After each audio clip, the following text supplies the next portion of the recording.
All right, welcome back to the party, everybody. I am your host, Lutch, aka the Indian Jesus, here to resurrect the second coming of common sense. I want to give a shout out to the replay gang. If you missed this awesome party we are about to have, you're still going to have a good time, but you want to be here for the live party. So make sure you hit that subscribe button, ring the bell, and then you will always be here when we start the show. Before we get into that, I just want to give a quick shout out to the sponsor of the stream, my6shirt.com. Got a whole bunch of different designs here. Super comfy. And not only that, but you can get your very own The Indian Jesus here to resurrect the second coming of common sense for yourself. So today we are going to be talking about Rogan and how he is just the media darling of the left. The media darling.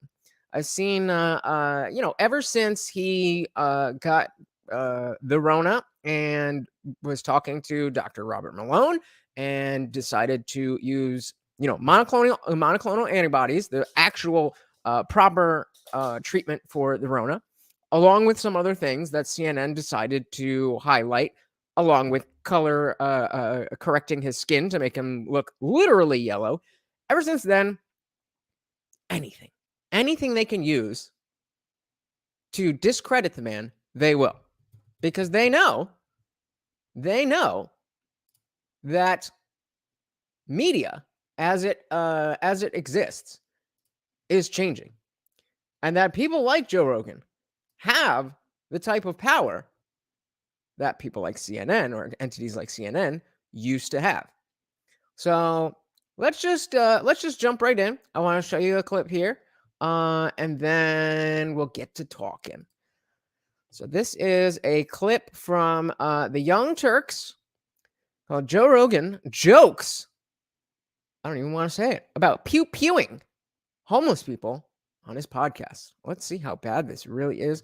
As always, guys, StreamYard can be terrible with the sound, so if you can't hear, please do let me know. The homeless person's property is protected? Yes, absolutely. Huh. If you were to go and try to move that or take that, You'd get arrested. Yeah. Hilarious. Mm-hmm. But they wouldn't arrest you if you shot somebody. Maybe you should just go and shoot the homeless people. I like your ideas. Yeah. And if nobody claims it, nobody does anything about violent crime in LA anymore. It's a joke. Yeah. They're just letting people out. That's not me. That's the Young Turks. Seemed like it. That's the Young Turks with just 3 seconds of dead air. But moving on.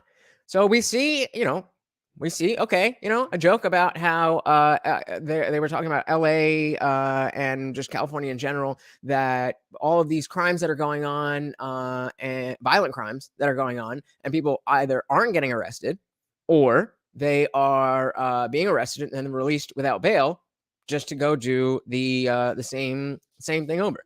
Clearly and obviously a joke. But let's see what the Young Turks have to say. A great group of guys there. That's Joe Rogan and comedian Tom Segura joking about shooting homeless people. Here's that exchange in full. And then we're on the underpass, and there's porta potties. Not one either, like 4, like a deck of porta potties. And then someone has a car parked there on the sidewalk, like partly on the sidewalk. So they're like half blocking a lane. And then they have like a canopy draped over their car. And hey, we got JH in the building. Welcome back, JH. How you doing? JH says Storo's district attorney is doing good things. And Little Toes says buy my merch. Do you have merch? What do you do? I didn't know you were had something to merchandise. But yeah, JH is saying Soros's district attorney is doing good things. I don't really know what you mean by this. I did hear a story about Ron DeSantis firing one of the district attorneys in Florida. But yeah, please elaborate. I don't know exactly what you mean. And I don't know who Rohan is either, but I do love me some Joe Rogan. Can't say that out loud, but won't disagree. But again, clearly they, the Young Turks wanted to find something on Joe Rogan, and all they could get was this joke. And we're 3 seconds, less than a minute into the video, and they're playing the clip again, which shows you just how much they actually have to say on the situation. But let's hear it out. Yeah, let's hear it in its full context. And of course, by full context, I mean the full context that they're going to give us, not the full context of what actually happened. It's not one either, like four, like a deck of porta potties. And then someone has a car parked there on the sidewalk, like partly on the sidewalk. So they're like half blocking a lane. And then they have like a canopy draped over their car, and they have just stacks of. And then next to it was a dresser. They had a dresser. Jesus. So they had their shoes in a shoe rack. There was a shoe rack. Like, this is where they live. That's really wild. I didn't know also that, when you see stuff like that on the streets, at least in Los Angeles or maybe in California, that's protected property, like by law. You know that? Like if you were to go. So this is the conversation. They're just kind of meandering, and here's the point. That is protected property. Whatever the homeless encampment people have, that is their property. That's where we're starting this conversation. Supposed to do that, but like that's that person's property by law. If you were to go, homeless person's property is protected. Oh, we got a sausage in the building. Jimmy Dean, welcome. Jimmy says Joe shaves his head because hair blocks a telepathic link to Alex Jones. I was thinking about doing something on Alex Jones today, but I need to do a little bit more research. I didn't even know that he was on trial until I was talking to Darshan the other day.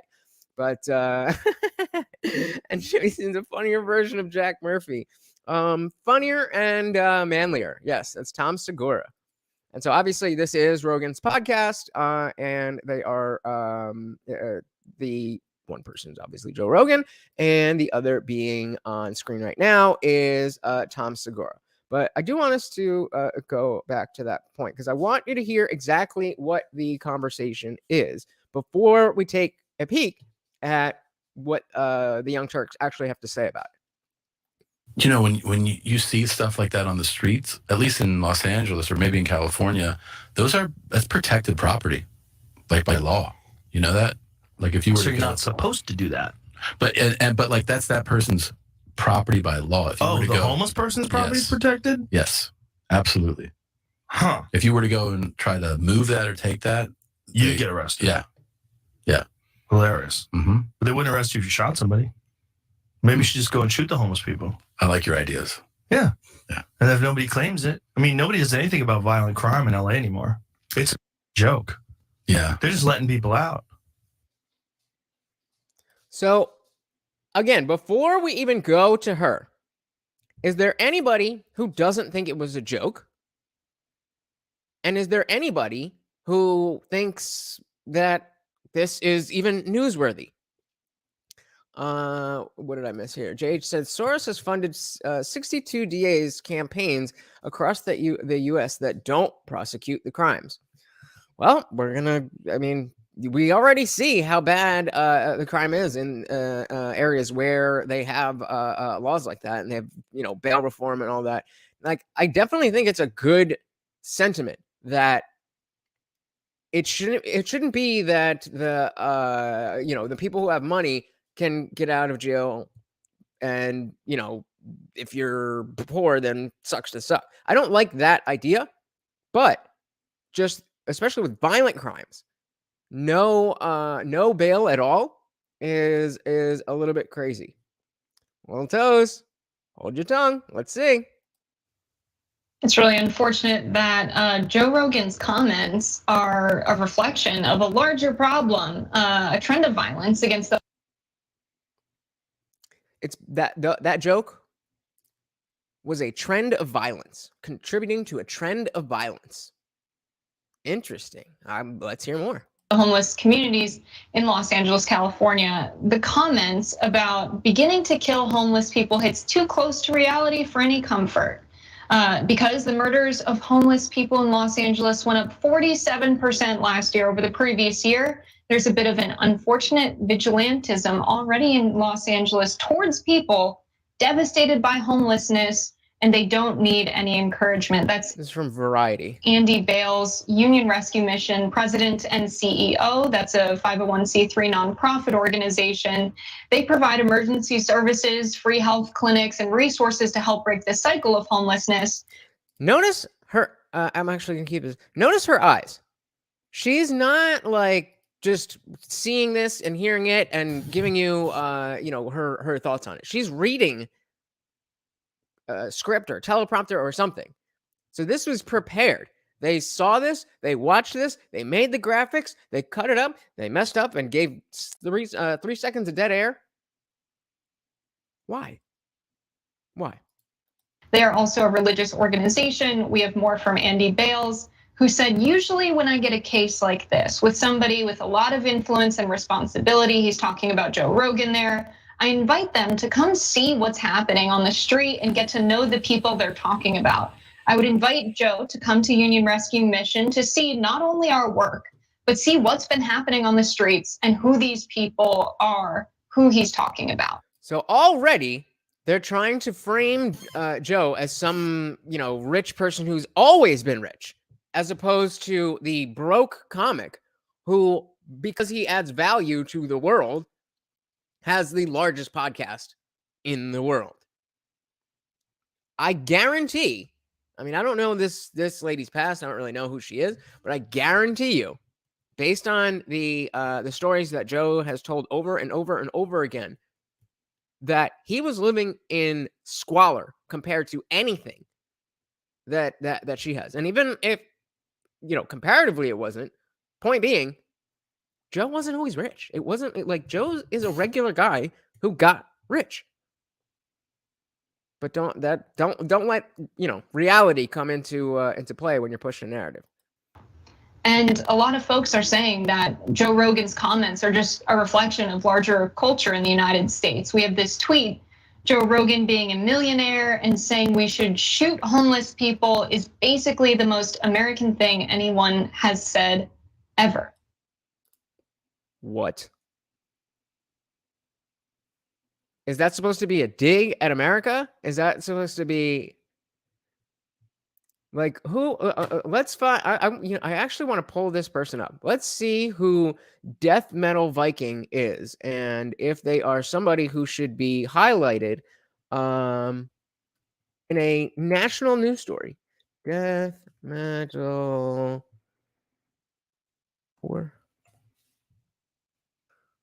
Let's see. Is that not it? Oh, Death Metal 5. Gotcha.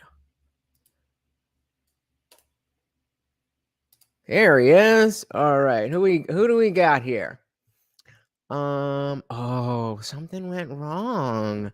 What happened to our friend here? What happened to our friend who had such a... There we go.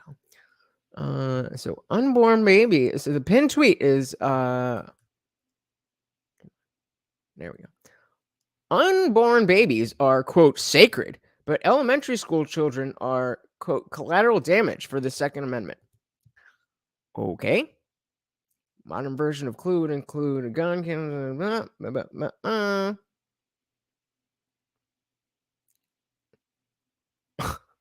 This is what this guy's tweeting. And he's got 38,500 followers. So, not a nobody, but not really super relevant. And that is enough to for them to decide that this is representative of what people think about not only the comments that Joe made, the joke that Joe made, but about America. I don't know. I'm confused about that one. That's just weird to me. Moving on. So according to Celebrity Net Worth, Joe Rogan is worth a ton of money, $120 billion. And all of that money has clearly gotten to Joe Rogan's head. Here's a clip that we covered on the Young Turks last month when Rogan complained about unemployment. Let's watch. I have a friend who has a restaurant. He could not get people to come back to work. Yeah. And so one buddy of mine, a bartender told him, I can come back to work, but I can only work for 20 hours a week because that way I get unemployment. So he wouldn't work more than 20 hours a week so he could get free money. Mm-hmm. So he could have made more money, but he didn't want to because he didn't want to work. You see a lot of... So before we move on, let's acknowledge that that is a normal human incentive to want to make the most money you can for yourself for the least amount of work. And if the government is handing out money and the government is saying if you work too much, you're not going to get both, that's not that person's fault. That is the government's fault. People that own businesses that have a hard time finding people work for them. So there's pros to that, right? The pros are people. It's a marketplace that favors the worker, so workers can ask for more money. So you're seeing a lot of places like bars and restaurants and stuff that have to pay more money per hour, which I guess is good as long as the restaurant can stay open. More Absolutely silence. insane. Oh my God. How are you this established? I mean, how many followers or subscribers? They've got over 5 million subscribers, and you can't edit any cleaner than that. Come on. Sorry. We got some comments here. What you guys saying? We got Revilement in the building. Welcome, buddy. So, yo, how's it going? I see we're reacting to something with Joe. Love that guy. Who doesn't? Yeah, he made a joke, very obviously, about shooting homeless people because you get in less trouble for shooting somebody in LA than you would for touching their tent. And TYT took it seriously. Wiltos says, did they really use a random person's tweet for the news? This is what they do. This is what they do. And to be clear, I am not, somebody who's going to sit here and champion the right wing, the Republican Party, Republican Democrats, unless they are, there's something specific, a specific action, a specific policy. I'm not out here just cheering for the right. I'm on the side of truth and rationality. But this is something that you see from the left all the time. Remember we talked about what was it? Harry's Razors. They used to sponsor the Daily Wire. But somebody with two followers on Twitter decided to say, hey, why are you supporting these, whatever buzzword that means bad thing was racist now, it's whatever. 2 followers. And Harry's Razors dropped the Daily Wire as a client. Are you guys familiar with that story? Because if you haven't seen the commercial for Jeremy's Razors, we could definitely watch that. So put a 1 in the chat if you have not seen the Jeremy's Razors. Yeah, that one. Yeah, people are pretty soft, and it's pathetic. It is pathetic.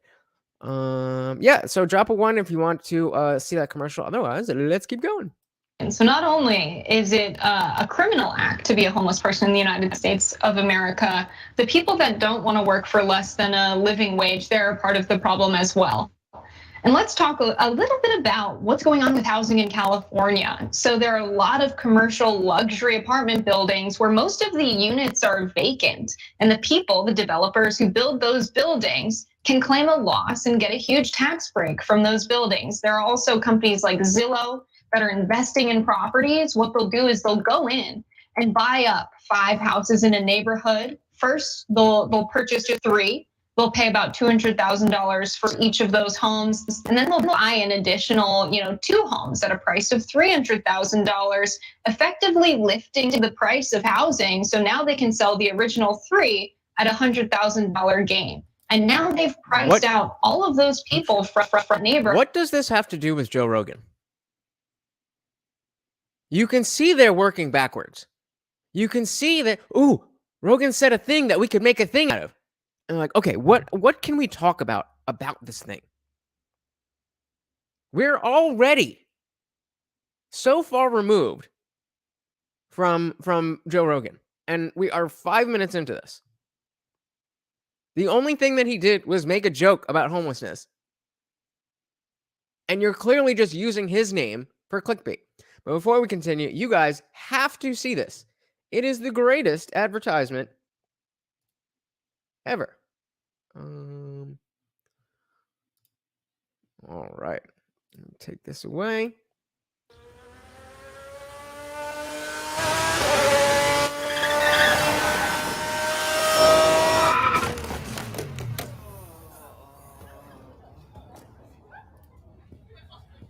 Do you remember when there were 2 genders and only 1.5 of them had to shave their mustaches?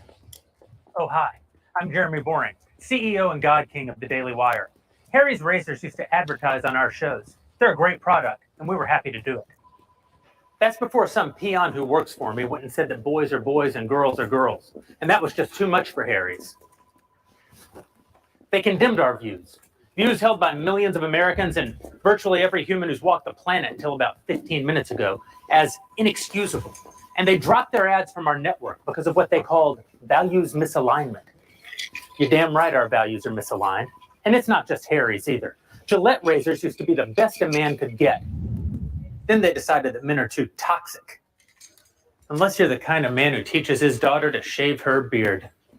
If that makes sense to you, keep buying Gillette.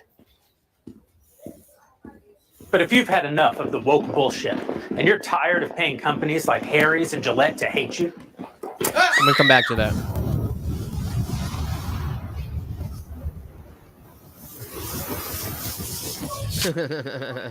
then buy my new razor instead.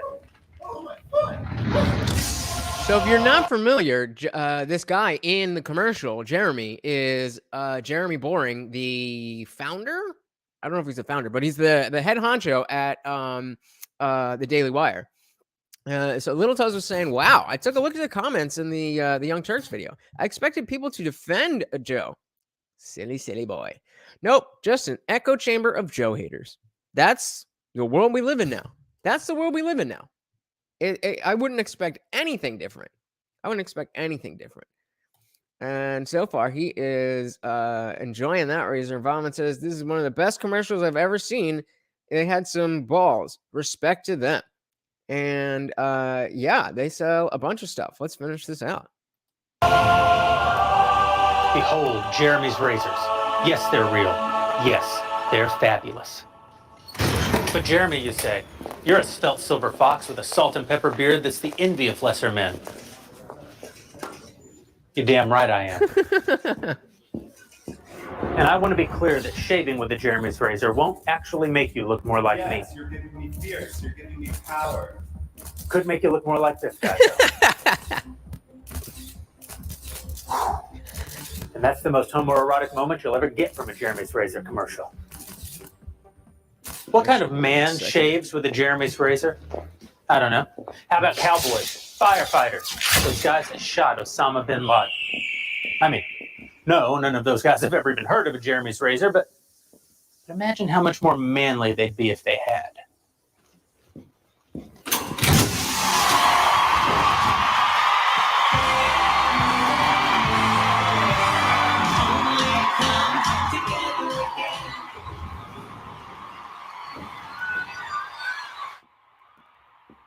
Right now, you're probably wondering if this whole thing is a joke. Sure it is. That doesn't mean it isn't real, or that it won't be the best shave of your life. Harry's Razors doesn't want your business. I do. They seem to hate you, and I can't say that I love you, but I don't mean you any specific harm. Our country's in trouble. Conservatives are being canceled by Hollywood, the media, universities, and now Harry's Razors. Stop giving your money to woke corporations who don't think you deserve their product. Give it to me instead.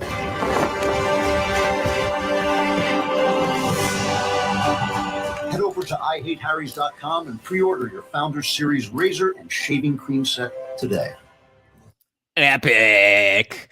And it's, this is the type of culture jamming that really can, turn things around. Tim Pool was doing some stuff with Times Square billboards, just saying like Taylor Lorenz doxed Libs of TikTok, and they have an ad right above the Good Morning America billboard, just putting the fact that, hey, we're here. There's the woke mob, including the people who don't care enough to push back. They're part of that mob. And then there's the rest of us. And the rest of us don't all think the same thing. We don't believe the same things, except for the fact that we care about truth and we care about American values. And that's it. It was 2 followers. 2 followers that person on Twitter had. And because one tweet to Harry's Razors, and they dropped the Daily Wire as a client. I cannot imagine that was small potatoes.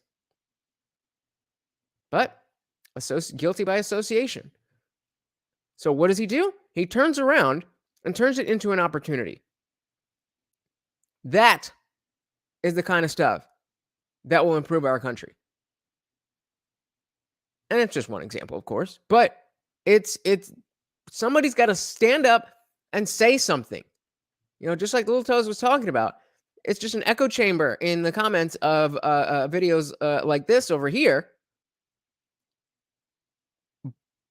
Because these people only watch the Young Turks. They only watch Hassan. They only watch people who already agree with them. And it shows. It shows. Val says, it's crazy how beautiful she is, but she's so dumb. That's pretty common, my dude. That's quite common. But now they've become renters. Well, what's going on with the rent? I'm going to back that up. The original 3 at 100,000 in their gain. And now they've priced out all of those people. Oh, hell no. Oh, hell no, bro. You don't remember the Gillette ad? You're gonna give them your money after they called you an ARPist, basically? They said, because you're a man, you're a bad person. Not in so many words. And you want to give them your money. You're free to do what you like, but if you want things to change, you vote with your dollars. From that neighborhood, now they've become renters. Well, what's going on with the renting market in California? There are so many Airbnbs and short-term rentals. It's not just Whoa, guys. Can we please like the video? There's only 2 likes here. Thank you. Airbnb, there's VRBO and a bunch of other services now. But they've gone in, they've taken units, they either rent them out or they purchase the apartments, and then they rent them out at a much higher rent than they could charge for long-term leases. And this is effectively raising the price of rent for people in the city. This is forcing people into homelessness. And Joe Rogan is here saying we should shoot people for being homeless and trying. Obviously, he was joking. Let's see, Little Toes says, tell me what you get then. That's at Walmart. Well, first of all, they will deliver this shit right to your house, so you don't even have to go to Walmart. And second of all, I mean, again, you do whatever the hell you want. You're free to do whatever you want. But every single time that you buy a Gillette product, what you're saying is that even though you hate me, without even knowing me, you deserve my money, my hard-earned money that I worked for. I'm going to give it to people who hate me and say that they hate me because they know that, well, it's just there. I mean, again, do what you want, but I don't know, man. That's a hard circle to square. Trying to live on the street, that's a better solution than just respecting their space as they try and find shelter in the streets of Los Angeles. It's cruel. John, what do you think? Yeah, so real quick clarification. I think you made a reference to billions, but meant millions. I saw people in the chat talking about that. Yeah. He's many millions of dollars. Understand that having $120 million or $120 billion means basically nothing in practice. You have more money than any person could ever spend. So let's just be clear about that. He has reached the strata of the unimaginably rich. Thank you, Revolman. I appreciate that. There's nothing he cannot buy effectively. So let's be clear about that. And he's been in that bubble of great wealth for a very long time. So that's one clarification. Another clarification is I am sure that once this video goes up, many people are probably watching this when it's been uploaded to the channel. Probably about 10,000 people have already gone down to the chat to educate us that he was joking. And I want to clarify, yes, I know that he was joking. Then shut the fuck up. What are you doing? What are you doing? You're supposed to be reporting the news.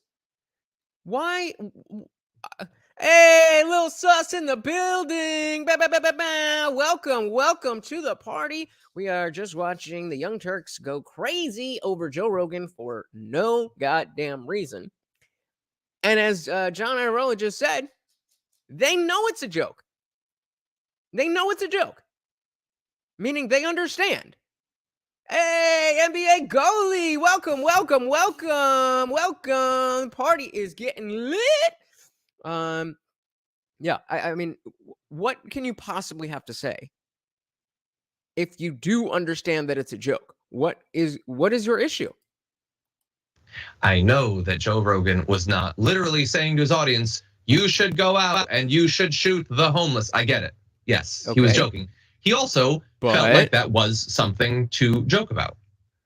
Either he's about to give two options, and I will tell you, you don't need two options.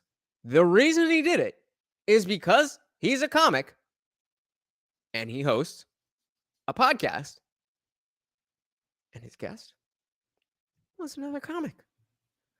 So they were comicking, making jokes, if you will. But news story nonetheless, got to get them clicks. Because of his ignorance about the absolute epidemic of violence and murder against the unhoused community, and that's me being generous to assume that he doesn't know that, because the only alternative is that he does know that, but still believes that that is what he should be joking about. He does know that. He doesn't understand that homeless people actually don't love being homeless. And therefore, to say anything with a smile on your face, talking about homeless people, makes you worthy of being homeless, especially if you're a millionaire. Will tells, is this kind of what the comment section in the video looks like? We're definitely going to be looking at that. And yeah, they're reaching so far. And why? Again, why? It makes sense that maybe they wanted to talk about homelessness, and it just so happened that Rogan said what he said. But like, what are we doing? What are we doing?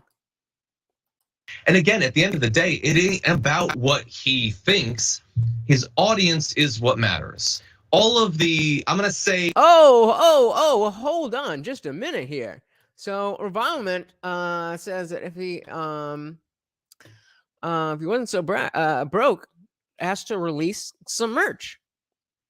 Well, lucky for you, not only do I have one of these for myself, but if you pop over to mysickshirt.com, you can get your very own.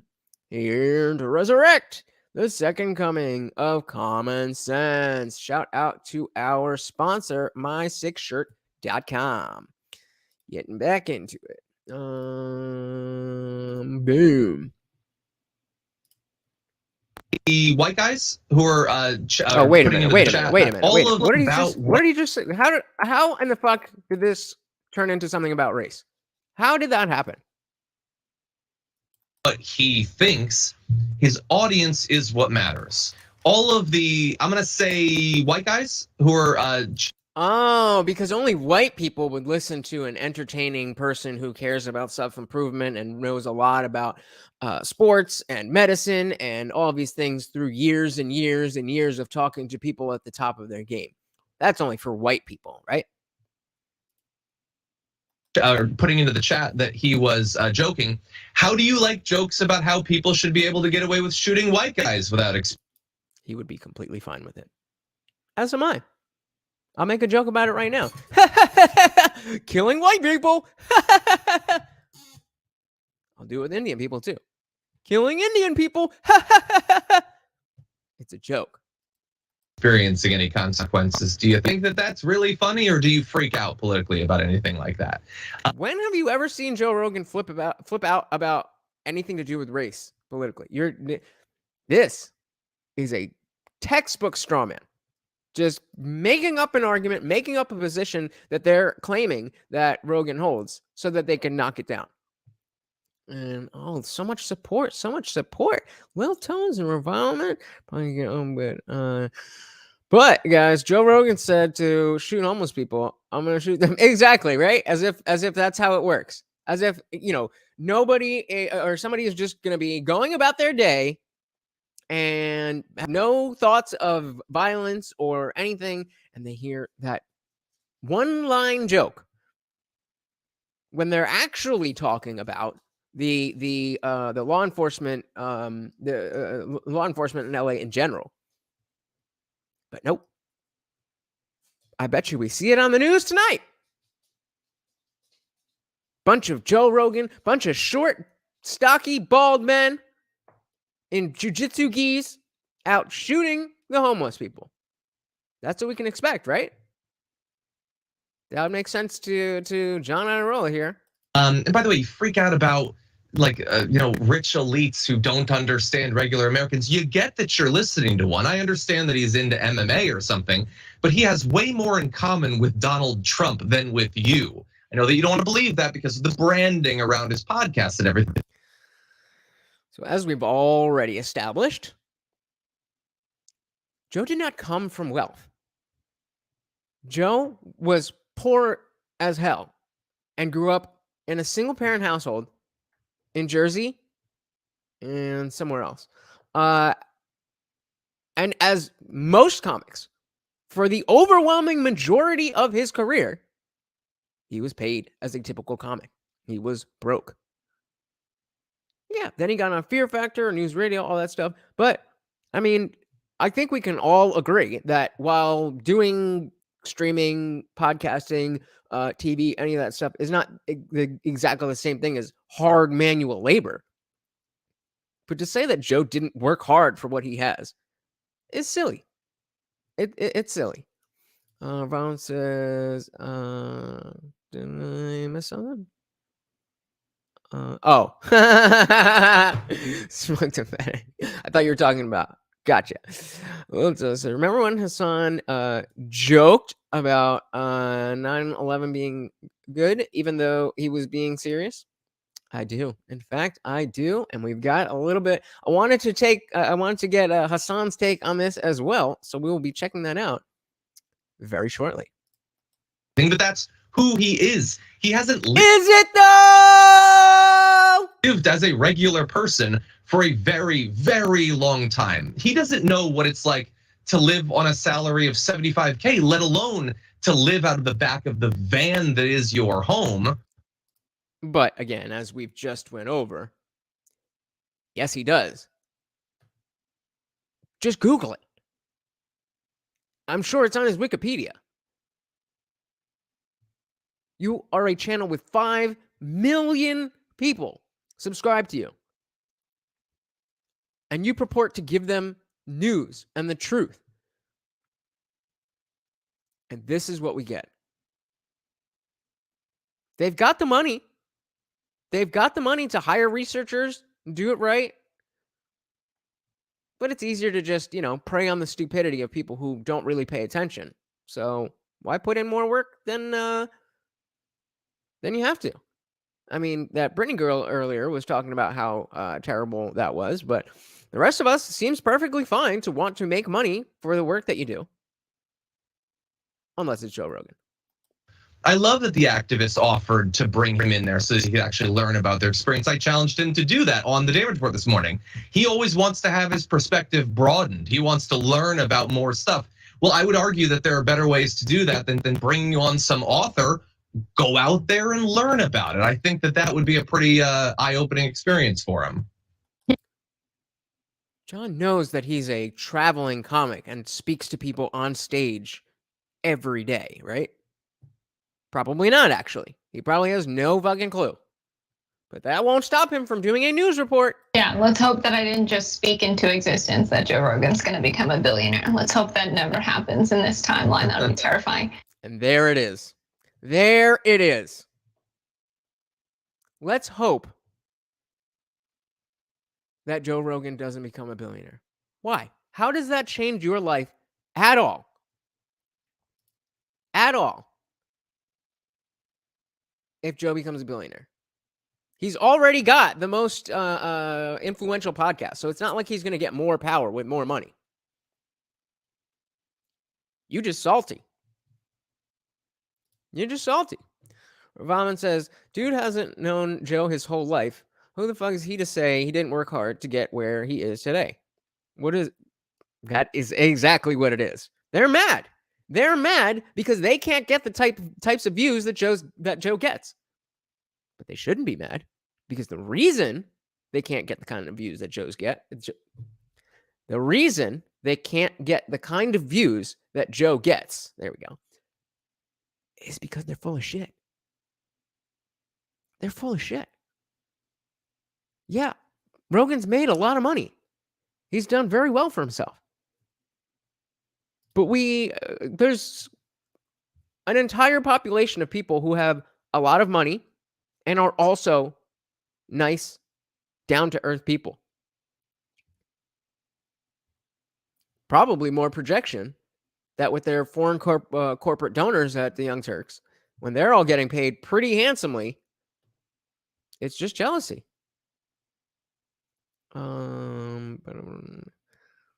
Yep. Lil says, I wonder if they know how full of shit they are. I think they do. How could you not? How could you not? You can't. I mean, you can't be that dumb.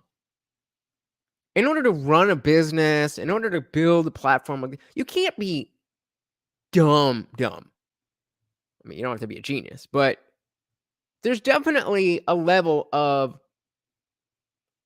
intelligence and competence that comes with being able to produce a show like this, no matter how bad it is. And so I have to assume that they know exactly what they're doing. They're pushing their narrative and getting those people in the comments. We're going to check that. There's about a minute left of this, and then we're going to go through some of those comments. But that's the formula. They know how to do it. It's low effort. They didn't even have to Google Joe Rogan. And they got 64,000 views on this. 64,000 views and only 2,000 likes. I got to get that plugin to see the dislikes. But again, as we were saying, the comments are supportive. So who even knows? Who even knows? But yeah, it doesn't really matter if he's joking about shooting homeless people. He's inconvenienced by the fact that they have their houses on the street. He's surprised that that property is protected by law. Mm-hmm. He clearly has this belief. Why? Why is he surprised? If you were listening to the conversation, if you were listening to what you played in your video, the only reason shooting anybody came up was because of the disparity between how the police treat violent crimes like that and how the police would treat you if you were messing with their private property. That's on your private property. What? Oh, you didn't know? There's I don't know what it's called, but I'm sure it's a Chrome plugin. I'm sure you could just Google it. Chrome extension dislike YouTube or something. And no, people still dislike. You can, if you I think the numbers have gone down. I definitely I hate that they did that, because it doesn't mean that less people are disliking, or rather it doesn't mean that less people are not enjoying the content. It's just less people hitting the button because they know it's not there. So and that's why the Chrome extension came out and blew up right away, because people want to know that stuff. People want to know, especially if it's a longer video. Like if you came to if you missed one of these one of my streams and you were going to watch the replay, then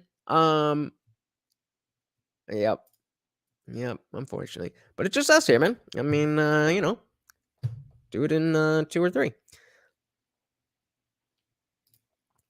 I mean, it's just crazy. It's just crazy. Let's finish this up and see what the comments say. That these people don't have a right to housing, and I'm nobody has a right to housing. A right to housing? I'm not saying everybody shouldn't have that privilege, but it is in fact a privilege, not a right. Let's take that from streets. He's surprised that that property is protected by law. He clearly has this belief that these people don't have a right to housing. And I'm sure all of the people who listen to his podcast who think he's a relatable, everyday guy are much closer to homelessness than he has ever been. Most people in the United States of America are just one inconvenient event. So I wonder how close to homelessness these liberal do-nothings who think that the government should pay for everything for them. How close are they compared to you? Again, those foreign corporate donors, I'm sure they are getting paid handsomely. But don't let that get in the way of the narrative. Come on. One unlucky event from being homeless, from going bankrupt. That's the reality that we live in. And so to talk about homeless people as if, they're less than human, not deserving of having a place to sleep at night, and even joking that we should just shoot them to get rid of them because we don't want to see them in the streets. It's disgusting. It's disgusting the fact that people listen to him and they're like, oh, well, he's just relatable. He probably wants us to find solutions to homelessness. Okay, let him say that if that's what he believes, but that's not what he's saying. You can't keep defending people like this. That's not what he's saying. So let's see what he is saying. Let's down how that works. So this is a video, a clip from March, where he is talking to Michael Schellenberger. Let's see if we can see who that is. I have no idea. Oh, I wanted to go check the comments first. Hold on. Let's go check them comments. Good. So yeah, Ravan's saying the only time I think free housing should be free is if you serve this country or you're fully disabled, because that just makes sense. Where do you get the fully disabled thing?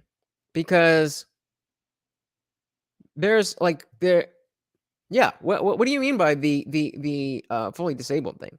Because it's not. I'm not saying if you're disabled you shouldn't have a home. I'm just saying I don't understand how those two are connected.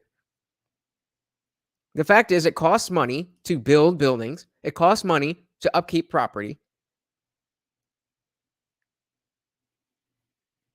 And if you're, I can see if you've served for our country, even still, maybe some vouchers or something. But what is it with everybody wanting free shit? If you were in the military, you had a nice little pension. So why is that necessary? Nugget person. Let's take a look at some of these comments. So we're gonna sort by top comments. All right. So Garrett Gutierrez says, you acknowledge that Rogan was joking, but that isn't really going far enough. If Rogan had said, ha ha ha, if you shot homeless people, that would be funny because they suck, you guys would have a point. But his joke was not even at the expense of homeless people. It was at the expense of progressive prosecutors in big cities with a lax attitude towards crime. Guys, we found somebody who actually has something intelligent to say. So then that's not fun though. So let's go back to news first. And so TYT is a laughingstock. This is objectively misinformation. Can you guys see this?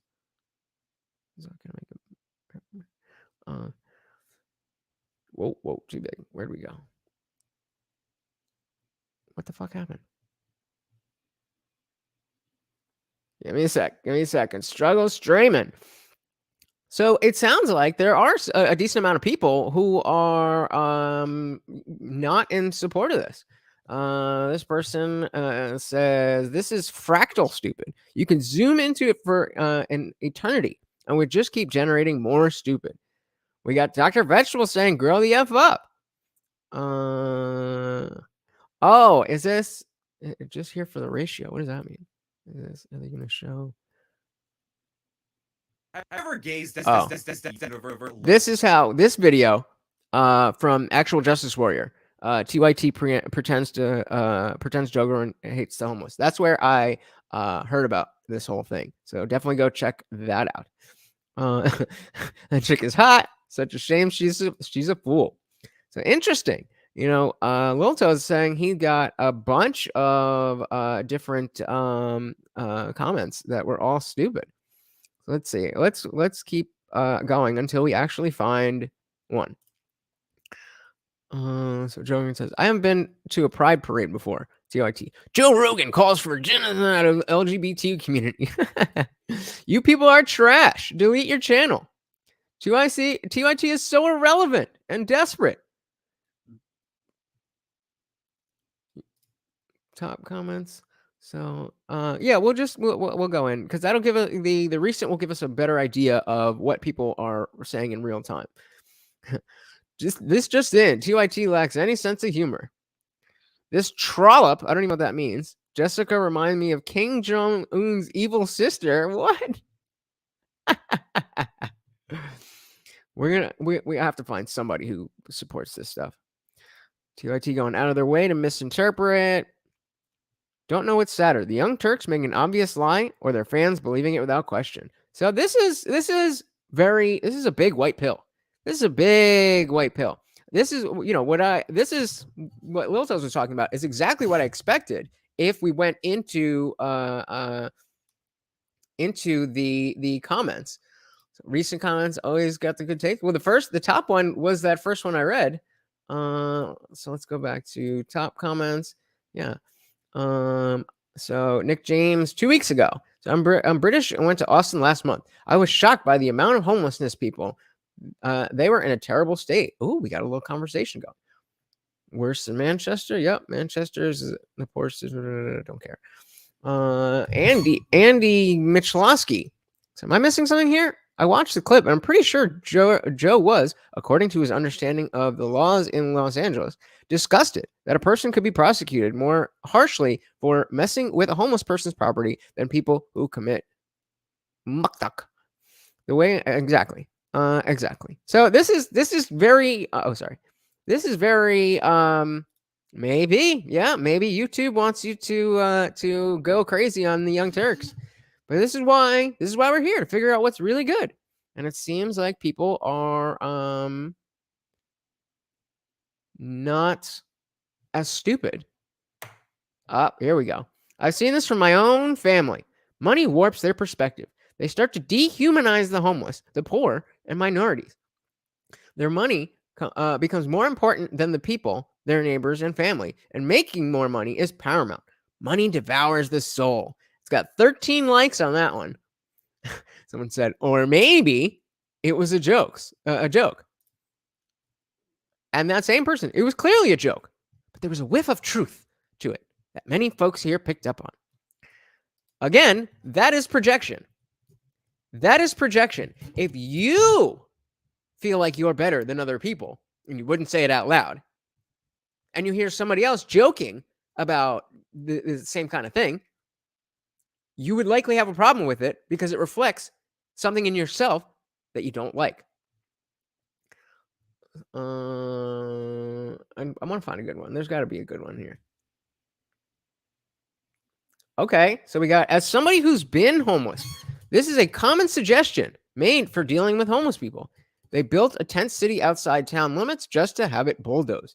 Saw a parade of cops and city workers in Seattle go downtown and throw any property, tents and all, thrown in garbage trucks. Homeless people help each other. They share everything. They watch each other's stuff so you can go to the bathroom. There's bad actors, sure, But a lot of people need psychiatric care, which is a huge aspect of homelessness. There's a disproportionately high degree of amputees. I did not know that. Old people with dementia, people who can't work because they have no access to showers or storage for their belongings, and you don't have an address, so you can't register to vote. And you wonder why I say the left can't meme. So not as bad as I thought, but the video is still there, and it's still got a lot of views. It's still got. I can't see because it's too big. Come on, give me a sec. Still got 64,000 views. 64,000 views. Yeah. So let's see. Now that we've watched this, what does Joe actually think? And as I was saying, this is from an episode last month with Michael Schellenberger. Don't really know who that is, but his solution for the homeless problem in California. Joe Rogan experience. Let's break down how that works. Okay. So first of all, what are the numbers? What's the number of homeless people in Los Angeles currently? Because Los Angeles is the big problem. If you'll be the governor, you're gonna have to deal with, obviously San Francisco is the other big problem. San Diego much less so, right? I'll tell you the official numbers, but they're wrong because they're 2.5 years old and they're probably undercounts in the year 2020. But it's in LA County, 60,000 homeless. In LA City, 44,000. All of California, 116,000 unsheltered, meaning outside tents. 160,000 total, meaning unsheltered and in shelters. How is it 100,000 in Los Angeles County, and Los Angeles City, but it only is another 16,000 the rest of the state? No, 60,000 in LA County. Right, but you said 40,000 in LA proper. Oh yeah, sorry, but that's the 60,000 includes the 44,000. Oh, okay. And San Francisco has somewhere between, I would say, officially it has 8,000 total homeless, but I think it's much more likely to be 10 to 12,000 total homeless, of whom around 6 to 8 are unsheltered. Now, during a year, at least 20 to 25,000 unsheltered homeless pass through the city. So you get a lot of. So do you consider that people? That is a large number. That is a lot of people. That's a lot of people that some people expect the government to just be able to snap their fingers and solve it. That is a lot of people. And as we were mentioning, mental health is a big deal and a big part of why people become homeless. And that, drug addiction, if you want to file that under the same thing, it's not as simple as people want to make it seem. Parliament says, to be honest, this is going to be an unpopular opinion. Ooh, we love those. But we could fix being homeless pretty easy. No man needs to have a couple $100 million. Why does one man need that much money? Two-part comment, so we'll see the rest of that. So just while you're typing the rest of that, I don't disagree that there is enough money and space for people to be housed. But the problem with homelessness is not merely that these people are unsheltered, as Schellenberger is saying. It's not merely that they are unsheltered. It's the fact that they cannot sustain living in a home. Some of these people are, like they said, they can't get jobs because just by being homeless and not having somewhere to keep your shit and take a shower and go and look nice for a job interview, that will keep you there. Some people, dementia. They said there's an overwhelming number of amputees, which is very interesting, but kind of makes sense because you have to have money to be able to, operate in a world made for people with two arms and two legs. And if you don't have 2 arms and 2 legs, then you need a wheelchair, you need to buy a ramp for this, there's a bunch of different things that go into it. So it's not just as simple as moving money. It's not just as simple as throwing money at the situation. I understand where you're coming from. I totally will agree that if we could house these people, that there would be no reason not to. But we can't. Unless you want that.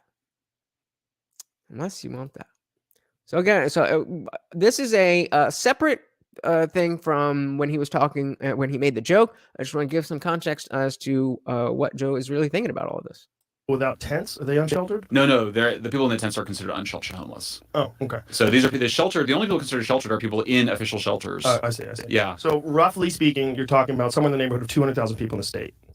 It could be that many. It's a daunting task when you consider it, particularly since the models that we have are of the 5 European cities that shut down their homeless encampments.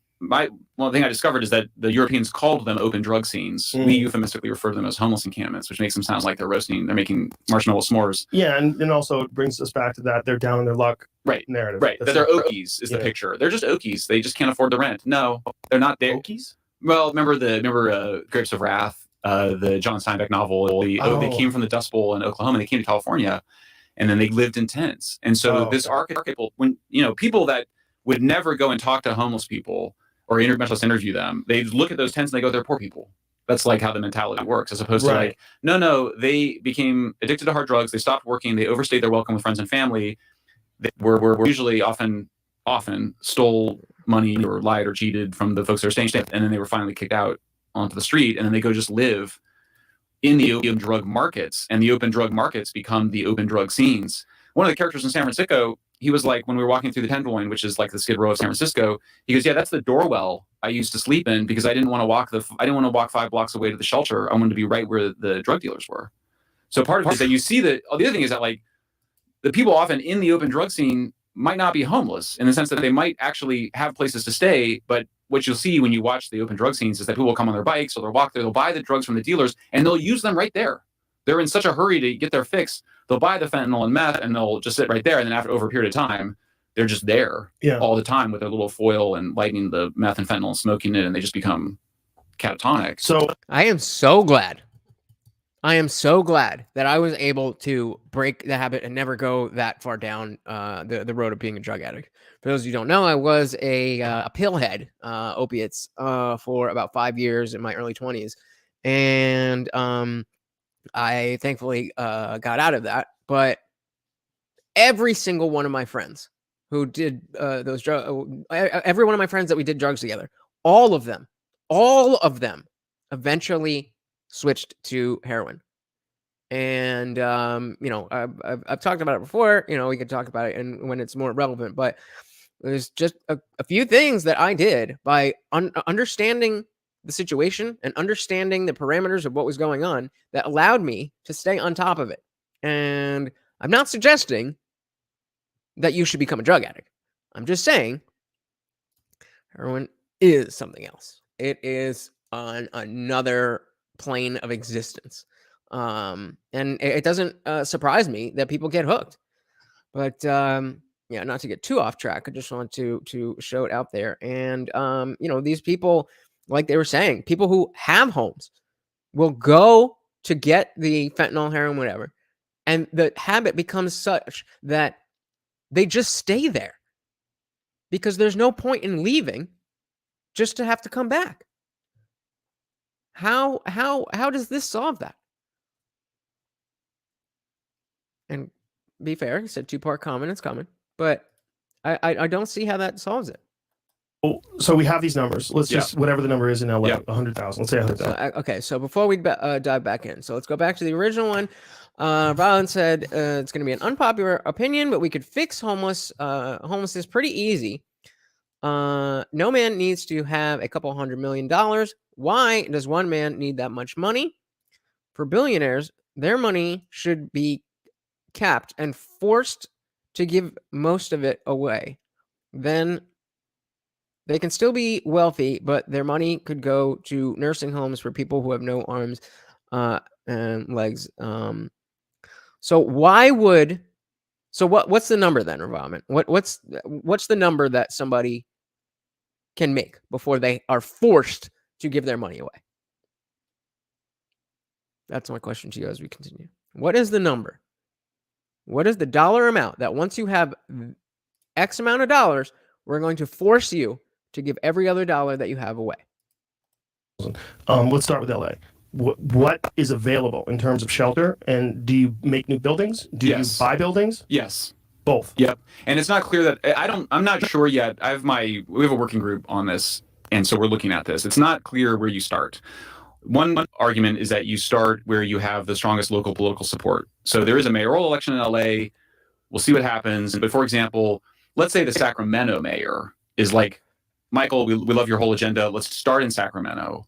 So because what I feel very strongly about is that success breeds success. So we want to start somewhere where we get some good outcomes, where we see a big difference in a pretty short period of time, by which I mean months, not years, that it's humane, that we are using our emergency powers the least amount necessary. So all of these things he's listing are parameters that need to be followed and standards that need to be upheld in order to house all of these people. It doesn't, it's a problem of scale, because if you have one homeless person, that is something that you likely can throw money at and fix the problem. But we're talking about 60,000 people. 60,000 people just in LA, or you think just in California? Might be LA, I don't know. But that's got to be at least 1 million people. Nah, probably not 1 million people. So let's say if somebody wants to Google it, just like in general, how many homeless people are there in America right now? But it's got to be a couple 100,000 at least.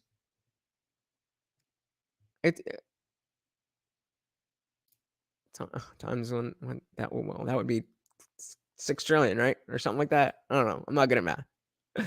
But all of these things are reasons why. Hey, we got Vincent in the building. Welcome to the party, buddy. We are just checking out how the Young Turks and the left-wing media is always hungry to talk shit about Joe Rogan. Vincent says, F that. You should be able to earn as much money as you want without people counting your pockets, trying to tell you how to spend your shit. Exactly. And that is what I was getting to. So Parliament says, I don't know. What do you think it should start at? I don't think there should be a start. If you earn money, that's your money. I'm a libertarian, bro. All taxation is theft. But if you have a couple 100 mil, you can be building nursing homes, and yeah, that's called charity. People do that. Most people who make that kind of money, if only for tax rebates, are heavily involved in charitable endeavors, because again, they have to. There's tax benefits. So if you're doing something that will allow you to, let's say, you donate $10 million to some foundation, whatever, especially when you're in that tax bracket, that's $100 million that you're not paying taxes on because you've donated it. People do this. But you can't have the government say, you can only make this much money, and if you make any more, we're going to take it. Let's say, just for the sake of argument, it's $100 million. That if after $100 million, you have to give away all your money. Well, if I had $100 million, why the fuck would I still work? You're just going to take my money. Instead, I can make $1 billion. I can donate as much as I want. I can provide jobs for people. And I'm already paying the taxes that are going to these things. And you're going to pay a lot more in taxes than you are in people who are trying to straddle that line and, make enough money, but not have it taken by the government. That's theft. That's theft. How can you? I don't understand how you could say that the government should be able to to force you to give your hard-earned money away. That's communism. Vincent says, if they said there was a cap, then nobody would work just to have their salary garnished by the government. Exactly. And that's why we say, and the Roman earlier, you said that it would be an easy fix. Well, it was an easy fix. Then why isn't it fixed? There's plenty of charities. There's plenty of people in general just out there trying to help the homeless. There's people dedicated to that. That's what they do. But it's not as easy as just throwing money. And so, Michael Schellenberger here is listing out all the different reasons why it's not just as simple as Stardust Utopia will solve everything. That's right. You'll own. Actually, I don't know if you're allowed to say that anymore. You'll own not much, and you'll smile. Let's put it that way. But what Schellenberger is talking about is all the reasons why it's not just so simple. And again, we want to get the idea of what does Joe really think about the problem of homelessness. We want to protect human rights and individual rights, which are now being violated.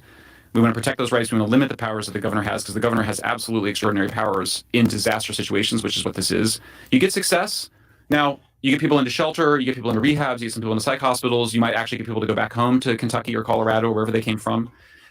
But I think it's also fair to assume that some amount of those so-called unsheltered homeless addicts and mentally ill people will go somewhere else in the state, where they're not being required to stay in the shelters. Because of course you've got to enforce the no camping. You got to enforce the camping ban. Otherwise you destroy your cities, which are being destroyed now, and people are not getting the help they need. So that's another huge point that I'm pretty sure at some point we're going to hear somebody try to say is bullshit. But a lot of times people don't necessarily want to have the responsibility of owning a home, even going to a shelter and having rules. A lot of times people will try to avoid that. I'm not saying everybody, but there is a significant portion of the homeless who choose to be homeless. Not saying that they wouldn't, take a house if somebody were giving it to them for free, but they don't want to work. They don't want to have to take care of anything, and they can just hang out. So Robin says, yeah, I guess it's a fair point, but I'm not saying all your money. I'm not saying all your money, though. I'm just saying there's no reason someone should be sitting on $1 billion. Take half? Half? You think it's okay for the government to take half of your money just because? Does this force the homeless to work? Trust me, it's not slavery. Oh, we got Alex Pickus in the building. Welcome, brother. Welcome. We're just talking about TYT lying about Joe Rogan, because that's what they do. If you missed it, he made a joke about killing homeless people, because that would be less prosecuted in LA than touching their private property. So we're in a different episode now talking about, and TYT flipped out over that. So what does Joe actually think? One vision is that you would start where you have the strongest local support. Another vision is that you start in a smaller town. Another vision is that you start where it's hardest, which is LA. I would say start in LA, just because it's too far gone and it needs to be cleaned up as quickly as possible. And some headway needs to be done, because it's just going to keep growing. What a horrible, horrible, horrible man. What a horrible man to say such a thing. I wonder how many of those 64,000 people who watched the original TYT, yes, he does. And yes, we will. I wonder how many of those 64,000 people who watched the original TYT video, who weren't commenting on how stupid they are, actually would have any clue that something like this exists, where he's talking about these things with a lot of care and a lot of compassion. Of course not. They're just in their little bubble, and they want to keep thinking what it is they think. Pay attention to what happened in Austin.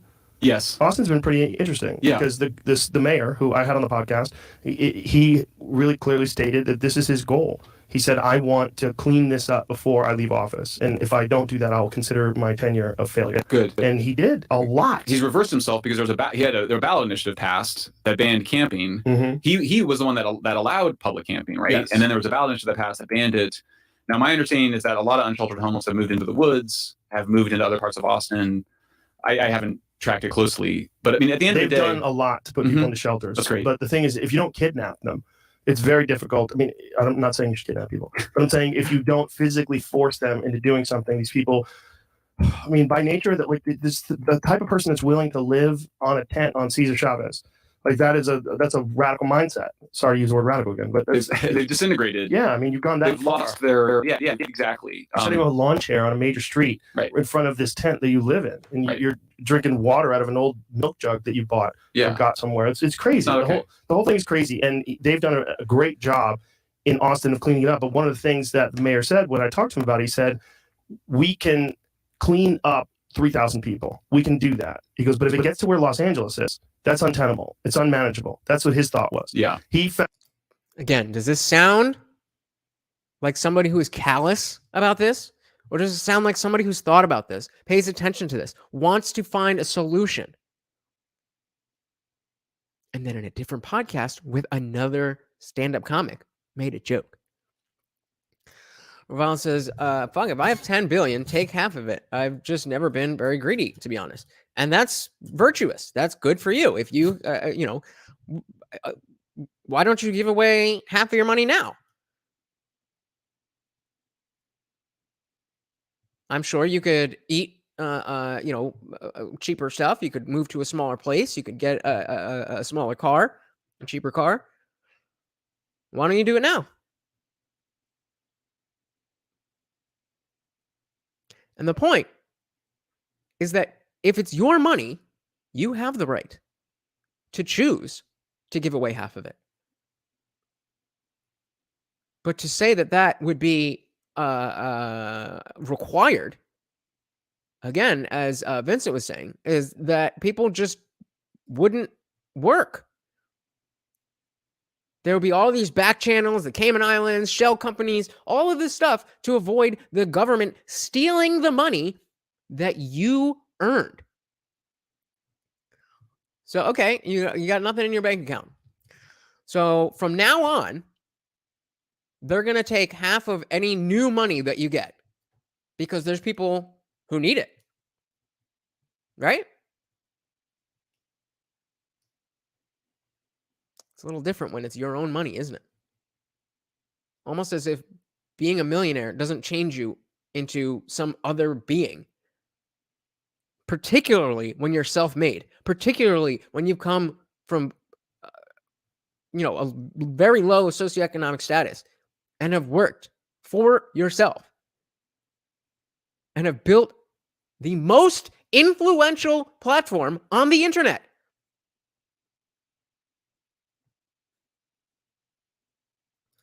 And so it says people with 10 billion have probably earned more than 50 billion over their entire life.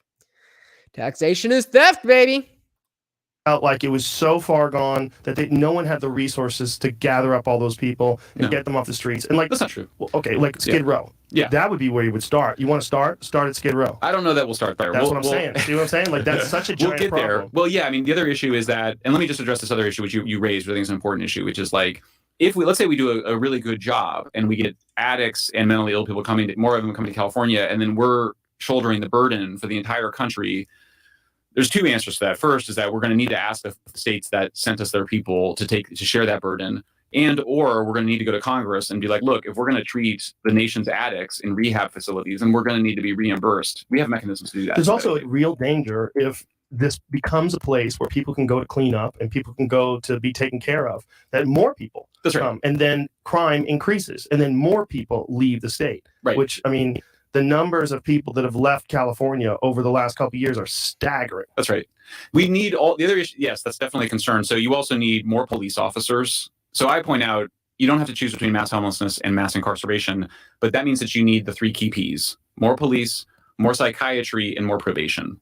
Ooh, police, psychiatry, and probation. The 3 Ps that will apparently solve homelessness. Let's see how that plays out. But again, Ravalman, I want you to be paying attention to how deep this is.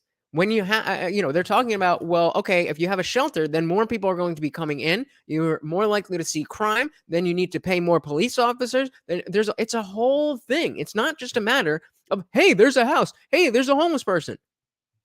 We figured it out.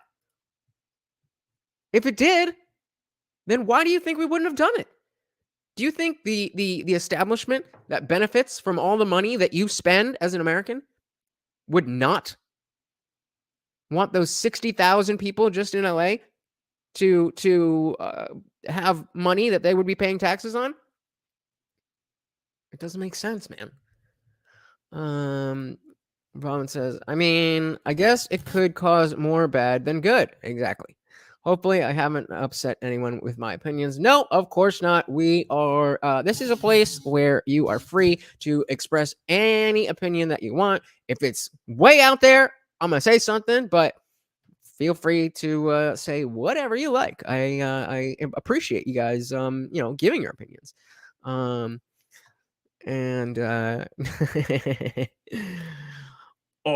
you ready? So that is for sure part of this agenda. I think the other part of it that's not appreciated is that you need more development. When you visit Skid Row, so I've been in Northern California since 1993.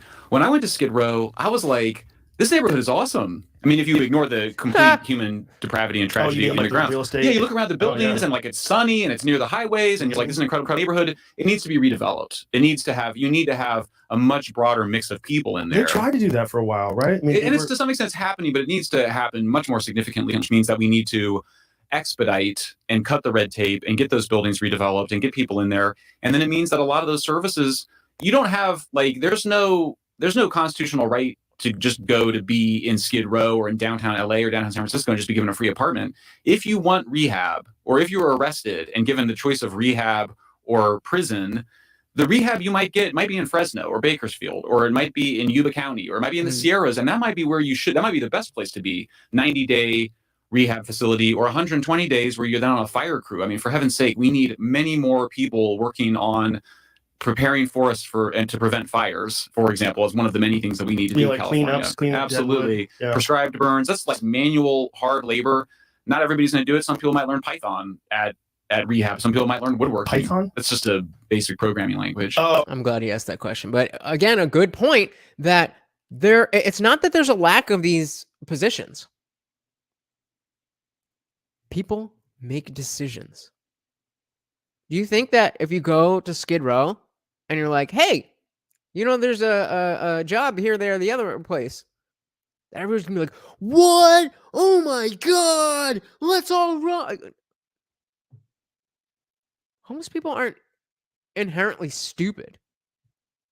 Just because you're homeless doesn't mean you don't know what a job is. Doesn't mean you don't know what money is.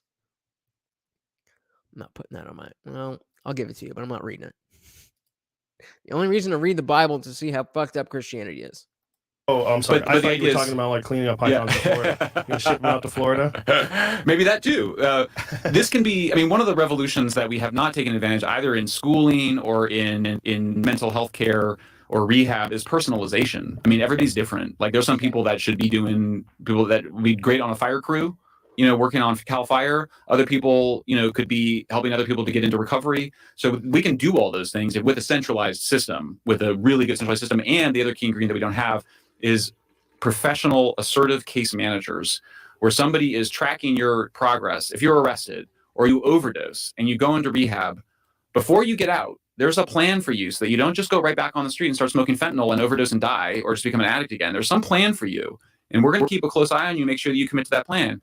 We know that people relapse, but we can reduce that amount of relapsing with a really engaged, good assertive case manager. And it may be that this is someone who does have a potential to be reunited with his family in Ohio. If that's the path, that's great. And I'll work with the governor of Ohio to get that done. I'll work with the Congress to make sure that there's Medicaid money for that person to get fixed and repair their life. But right now, there is nothing like that. And that's what CalPsych would do. So in the emergency response, I give myself 2 years before we go back to voters. I'm going to put, as soon as we come into office, day one, go to the legislature and be like, here's my legislation for shelter first. That's the first thing. Shelter first, treatment first, housing earned. You don't have an entitlement to your own apartment in LA. You don't just get to go to LA and be like, hey, Wait a minute. What did he just say? Because when we were watching the Young Turks, they were talking about the right of housing. But I'm confused. Because he just said, and be like, here's my legislation for shelter first, That's the first thing. Shelter first, treatment first, housing earned. You don't have an entitlement. Housing earned. You don't have an entitlement to your own apartment in LA. You don't just get to go to LA and be like, hey, I'm a homeless drug addict, I got my own apartment. It doesn't work.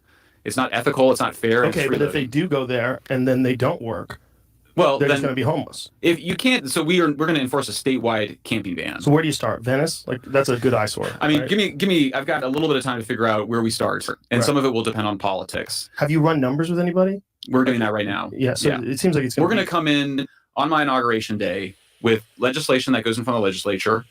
And I'm going to take emergency actions as governor to deal with the disaster. We can get FEMA shelters set up, triage tents. We can get the National Guard involved if we need to in a strictly civilian capacity. How many people do you need in terms of like counselors, police officers, law enforcement, just to handle the homeless problem? It seems like you need a team. Oh, it's a huge, that's a great question. That's in many ways, there's sort of the institutional arrangement. There's where do you start geographically? How to do the legal side. I assume we'll just be sued by ACLU. That's fine. We'll go to court over what we're doing. That's fine. And then there's workforce. And in some ways, the workforce is the most important thing. We're losing, I mean, both LA and San Francisco are short like 500 police officers at this point. So we see it's not that simple. It's not as simple as just saying, oh, there's homes and there's homeless people. Let's put the homeless people in the homes and then we're good. It's ridiculous. It's ridiculous that we are even having this conversation based on that joke. But of course, he's not the only one, or the TYT is not. They're not the only ones. And you know, Hassan was part of the Young Turks for a while, and then he was well, I know he's Cenk's nephew. I don't know exactly what his association with them is or was. Now he's just a degenerate streamer. But Vincent says they send homeless on buses from states on the East Coast over here to LA where it's warm and they can be homeless on a beach. Yeah, I mean, being homeless in New York in December, not the same as being homeless in LA. It's kind of crazy to me that you see homelessness in cities that aren't in in some kind of climate like that. You know, I'm from Jersey, so anytime I've gone into the city, you always see people here and there, not like these huge encampments like on the West Coast, but you see people, and it's just crazy. How are you literally sleeping under newspapers?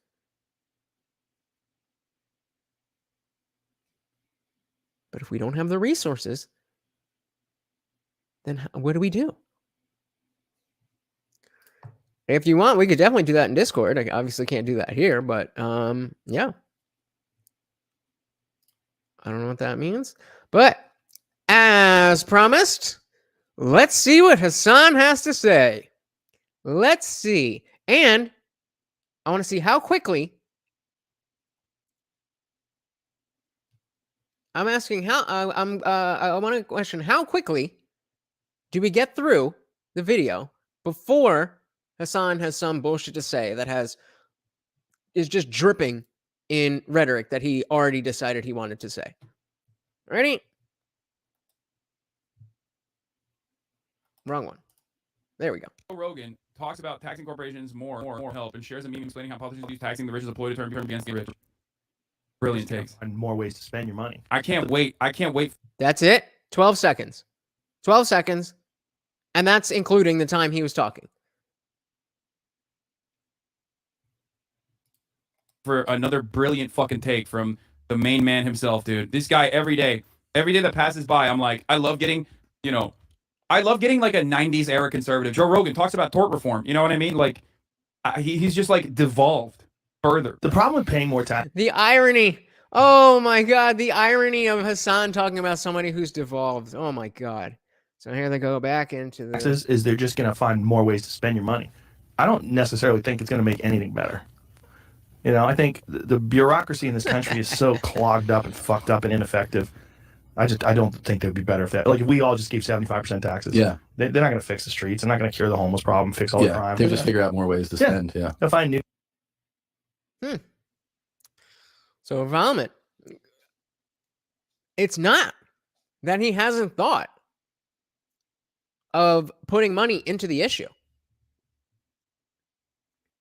But the problem there that, we didn't even talk about, besides the aspect of people not wanting to work, if you have the government taking money from people because they made too much, then what? How do you know that money is going to what it's supposed to go to? I don't know about you guys. I don't check my mail that often, but I've never gotten a receipt as to where my taxes are going. So you want people who have built something that is worth $1 billion. $1 billion. You want the government to be able to come and just take half of that, and that's it. Because that's what you're saying. It doesn't matter if you want the government to put that money towards homelessness or mental anything. It doesn't matter what you want. Because once they take that money, that's their money. Ben says they usually just pocket more money. The money usually gets stolen, especially in poor countries. Yep. That's what governments are. That's what governments do. And so that's why I'm so taken aback by, the notion that, and, not giving you any shit, Revolvement, but that's why I'm so taken aback by that as a potential solution. It just is, the government is so ineffective at everything. And they take your money without your permission and then spend it on whatever the hell they want. And they could even tell you. They could even tell you, we spent this much on this and that much. Okay, how are you going to fact check that? Welcome to politics. It's not as simple as it seems. Ron says, that is true. I would be pissed off if my money did not go where I thought it was going. I take back all my comments. All right, we got one. That's what discourse does. That's what discourse does. That is what we are here for. This right here. Shout out to Revolvement for being able to be an adult and just hear dissenting opinions from his own, and to be able to take that information and say, I was wrong. Does anybody here hate Revolvement? Does anybody here think Revolvement is stupid? No, he just hadn't heard it that way. And now that he did, he's mature enough to just say, oh, okay, I take it back. I changed my mind. You should be able to do that no matter what it is that you're talking about. And apparently, Tennessee is an independent country. Fair enough. Never been there. Ways to tell you that the rich people are not paying their share, so you turn on them. Yeah. There's I love memes. Yeah, bro. He's so right. He's so brilliant and so right. Fucking meme happy. You forgot to say the joke, though. If you're going to say, oh my God, he's so right, the implication is that he's not right, or that he's not, or if you say so brilliant, then it's not brilliant. And so then it's your turn to say why it's not brilliant, or what's not brilliant about it. I don't think he was trying to be brilliant. They're just having a conversation. He's talking about how, the narratives of the rich people paying their fair share. What is even, he's so right, he's so brilliant? Sounds like cope to me. Sounds like the millionaire communist doesn't like talk about the rich paying their fair share because that means him. Vin says most people aren't as mature as him. He's built different. I'm assuming you're talking about Joe and not Hassan, but so I'll definitely agree on that end. But Hassan is the opposite of mature. Lately, yeah, they're so funny. It's like when things are gone crazy. I love memes because it just seems like that's the shit that they sometimes summarize things perfectly. Yeah. But someone just sent me one. So it's all good, bro. My vision is dog shit. My vision is dog shit, dude. Every part of this is just boomer galore, dude. This is awesome. Top text, bottom text, incoming. He's showing a meme on his podcast. Oh my fucking god. I thought you were a political streamer. Oh. So Vincent was talking about environment when he said most people aren't as mature as him. I agree. He's built different. Exactly. So shout out to environment. We've all been in the situation where we've been wrong. Most people can't handle that. For real. Most people can't handle that blow to their ego. Those people are insecure. So shouts out to Vincent. For real, recognizing real. I love you guys. Dude, I love this. I love this. I love this. This is it. This is peak podcasting, boys. This is the #1 podcast on the planet. I love that. I'm not even being sarcastic. I love that. Are you though? Because again, more cope. Like, bruh, you have yet to add anything. You're just watching something, but yeah, that's stupid. Wow. This is what people consider to be like, epic broadcasting. He's like you in a few years as Bobber. Yes! He's me right now, motherfucker. So this one's like a cartoon. Oh, no, you don't need to fight them. You just need to convince the pitchfork people that the torch people want to take away their pitchforks. Oh, yeah. It's real. It's real. Bro, what? What? Bro, this isn't even a boomer meme. Bro, this is literally a fucking newspaper cartoon. This would be a boomer meme if we were in 1997, dude. Yo, that's awesome. This is like the original format before people were like, that's a meme. Yo, that's awesome. He completely misunderstands it, doesn't he? It's literally a commie meme about the elites turning the workers against each other. Yes, this is about this. I mean, this is something that like a lot of reactionaries nail, but don't really comprehend that they're a part of it, okay? When always say like when people always say like, oh, no divisiveness, like centric. Well, I'm gonna put him on. He actually speaks pretty quickly, so put him back to normal speed. Some center right people say no divisiveness. Like this is kind of what they're talking about. Like divide and conquer as a political strategy for those who own capital. Right. It is literally at the heart of American politics. We have a two-party system where we are constantly, engaging in culture war issues that have no material basis. That what the fuck is your point? Oftentimes is just not even a fucking divisive issue. It's just they're making it they're turning it into a divisive issue. Bro, I would fucking love this. That would be a come up. And there is a bipartisan consensus and constant compromise when it comes to deregulation, tax cuts for the wealthy, all this other shit. All this other shit, our endless expansive military project, our imperialist endeavors overseas, our domestic militarization project for the police force, all of that stuff is irrelevant. All of that stuff is irrelevant. What are you saying? Is the real shit that everybody agrees on. Took a train from Finland. The real that was his. We gotta run that back because he was just listing a bunch of shit, and then he said that's what everybody believes. I mean, what? The real, all of that stuff is the real shit that everybody agrees on.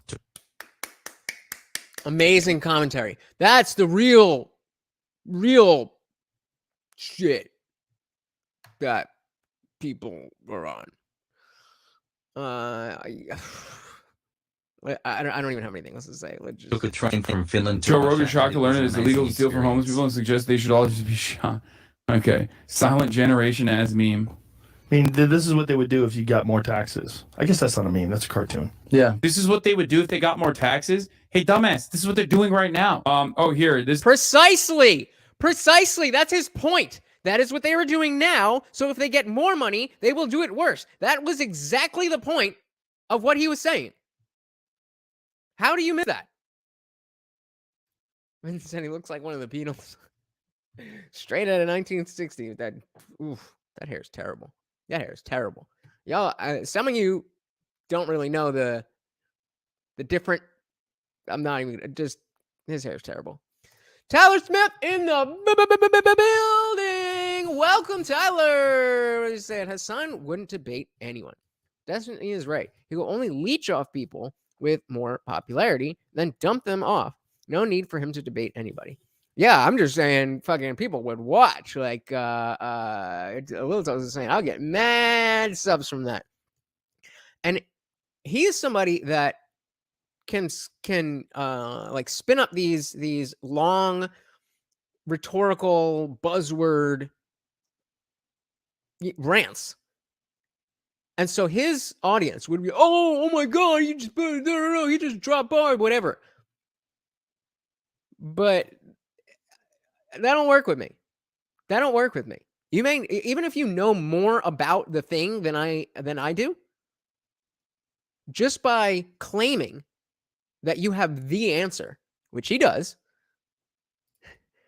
then you're already putting yourself in a position to lose.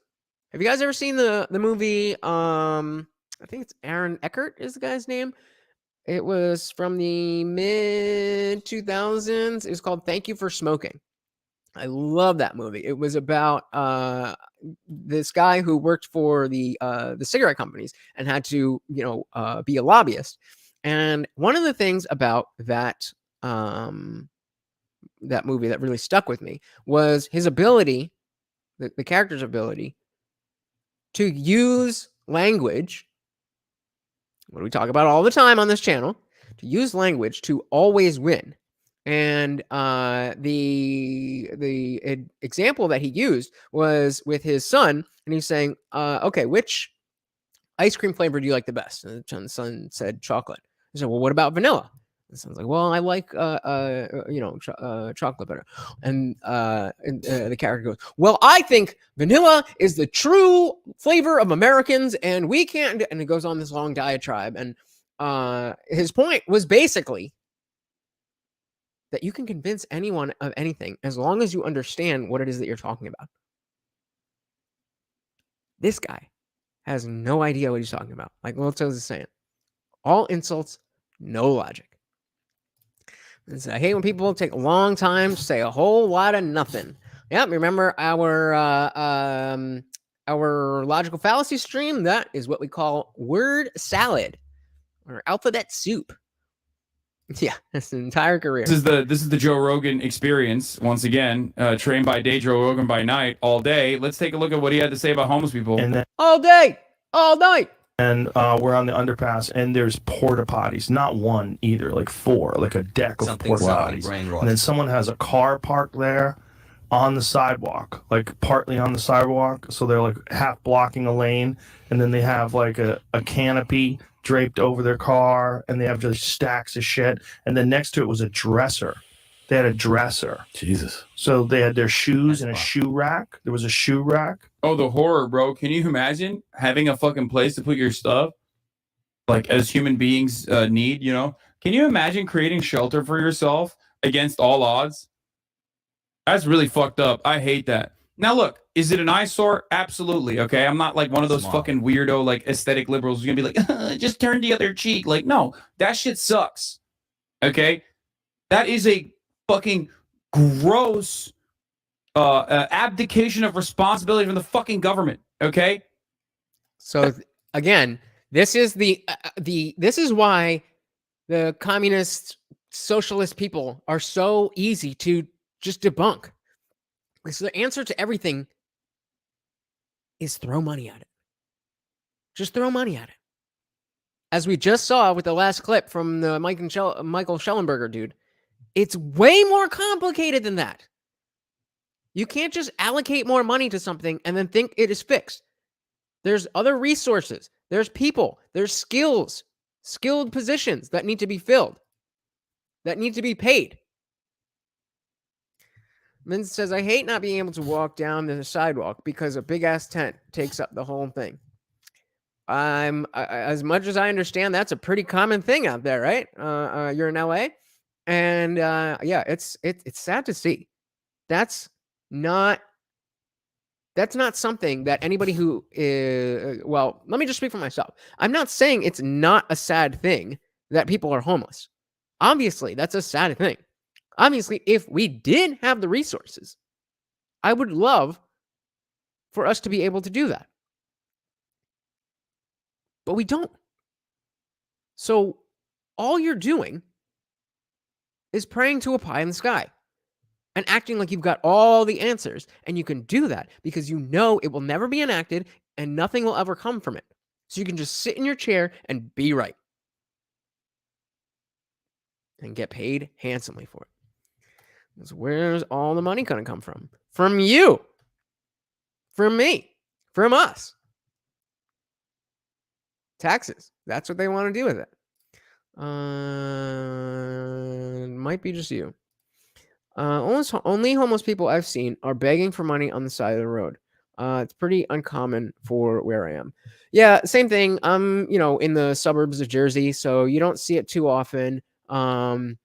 Like I used to live right around the Rutgers New Brunswick campus, and there was a few people around the neighborhood where they would just hang out. And again, going back to the issue of scale, there was one or two dudes that would always be by the smoke shop where I would go buy my Dutches, and I would always just give him whatever change I had. But that's one guy. I can't do that for everybody. And it's the same thing when you scale up from both sides. When you scale up the number of people who are paying and the number of homeless, the same problem exists. There's not enough. There's not enough resources. There's not enough will. There's not enough will. People have to want to be able to take a huge loss in order to do something that costs money. Literally had to walk down the street. There's no room to even walk around the tents. Yeah, I've seen some of the pictures. It's uncomfortable to look at, to even in a picture. And that's why it's sad that the Young Turks are taking this silly little joke when we know that obviously Tom and Joe care about homelessness, to take this little joke and make it seem as if, because we're not stealing people's money to house these people who often don't want to or cannot be housed, then we're evil. That's the game, guys. Semantic obfuscation. We cannot get through a stream without me saying semantic obfuscation, because that is the core issue behind everything. Everything. Pick an issue. It's the way we talk about it, the words that are used, and the understanding people get because of those words. Business says they're uncommon because they're all sent down here to LA attacking people in front of Popeyes. Makes sense. Well, tell us too many people living in the big cities for sure. Oregon is bad like Los Angeles. Oh yeah, I've heard Portland and Seattle. I've heard them. They're bad. You go to these liberal cities. The laws are in favor of people who are the homeless people. Then you have a population who's more liberal, and so even though they are not willing to actually give up half of their money to solve the issue, they'll throw a couple quarters here, quarters there, and it will make them feel like they're such a great liberal. Such a great liberal. You remember that couple who found the homeless dude and they broke down on the BCH or something? There's a homeless dude and he used his last $20 to get them a thing of gas, and they started GoFundMe and they got like 10 grand or something, and it was all bullshit. That stuff works because of people like the Young Turks and Jank's nephew. So it says, remember all the BLM segregation stuff in Seattle a couple years ago? I think so. I don't know specifically what you're referencing. I remind me. Yeah, they want other people to give up half their money. Never them, though. Yep. It's always something else. And this is something that came up in a slightly different way last week when I was doing the stream with Anirudh about that the Stranger Things girl who the doctor said, "Oh, look, this is what you can look like with plastic surgery," and he was saying that's worse than pushing gender bender stuff. To him, the idea of, oh, what should happen with trans people and this, that, and the other, it's a theoretical exercise. It is to me as well, but I understand that. He doesn't understand that there's actual parents with actual kids. And says, well, just trust the doctors. If the doctors say that they should transition, then, that's all that, why would we trust the parents? Like, whoa. Oh, Ramon's leaving us. I'm going to head out. Thanks for the stream. My Wi-Fi is really trash. I got them McDonald's Wi-Fi, so hopefully I'll catch you tomorrow for the watch party. Is tomorrow Saturday already? Shit. Yeah, I should be on the Filthy Casual MMA watch party on the Talking Shit Podcast YouTube channel. Definitely check that out. We'll be live the entire UFC card if that is something that interests you. Little Toast says they blocked off a whole part of city in Seattle and wouldn't let the CHOP or the Chaz, the autonomous zone. It was during the Summer of Love, and I'm pretty sure there was 35 deaths in like 3 weeks. And that's liberalism. That's what they want. And his parents got to give their consent for the procedure for their kid. Right, but the idea is that if you have liberal parents who are, let's take it to the extreme. Not saying that this is every parent, but imagine the parent who's super liberal, has a child, and understands the social value that they would get. Let's say it's just some normal person, never really been known for anything in their life, but they have a child, and now because they have a boy who happened to play with a doll once, or happened to say, "Oh, wanted to put on a dress," whatever. Now, ooh, this is my way. I'm going to support my child. And then you go into the doctors, and as was explained in great detail in the What is a Woman documentary, and if you missed that documentary, I went through the entire goddamn thing, so please check that out. Super important conversation. We see that the institution, the medical institutions itself, is handcuffing these doctors. That if you bring a child, or if a child comes in and says, "I think I'm trans," they only know what that is because their liberal parents said that. Then now the doctor's not even able to legitimately therapize the child and see if that is appropriate. That is what is meant by gender affirming therapy. It's meant to affirm the gender you think you are. It's not meant to determine if you are gender dysphoric, if you're just socially transitioning to be cool. It doesn't. All it is. Nope. You want us. You think you're. I mean, you think you're a girl. You're a girl. You think you're a boy. You're a boy. You think you're a rowboat. You're a rowboat. This is what. Speaking of what is a woman, and Matt Walsh. This is precisely what Johnny the Walrus was about. He wrote a children's book saying the child thought that he was a walrus, and his mom was taken to the doctor trying to turn him into a walrus. How ridiculous is that? But it's the exact same thing. It's the exact same thing that's happening with all this gender bender stuff. But let's went off a little bit on a tangent there. Going back to Hassan talking about homelessness. That's it. That's what that is. It is literally not just like an eyesore, but also just basic human decency being cast aside. Okay? No one should have to live like that. And it is wild. It is just, it's wild that we're literally watching people live on the fucking streets. Brilliant political, brilliant political breakdown.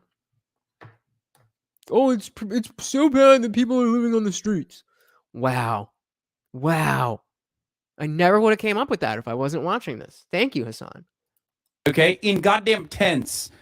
in the wealthiest China nation high-speed trains on earth. Like this is where they live. They're That's just really That's his commentary. What am I doing? Why don't I just do that? Screw you guys. I'm just gonna play other people's videos and be like, dude, that's terrible. Like, for real? Like, bro. wild. I didn't know also that, you know, when you see stuff like that on the streets, at least in Los Angeles or maybe in California, that's protected property, like by law. You know that? Like if you were so you're not supposed to do that. But but like that's that person's property by law. If you were to the go, homeless person's property is protected? Yes. Dude. So Wilto is talking about becoming an anesthesiologist. Very interesting. You know, I mean, I don't know that like if you were like in epidemiology, even if you were more of a general practitioner, I think that would probably be more up, you know, the gender bender stuff would be more in your area. I don't think that, you know, well, because of the fact that, you know, a significant amount of trans people don't have gender dysphoria, there's not as many trans people who exist that are getting the surgery that would need an anesthesia. But yeah. Oh, Vincent, you don't know about Johnny the Walrus? Oh dear. We gotta stop the show.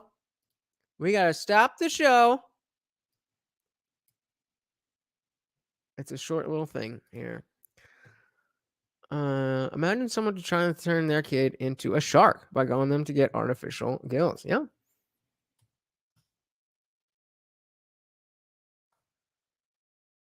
See if we can get a little boom.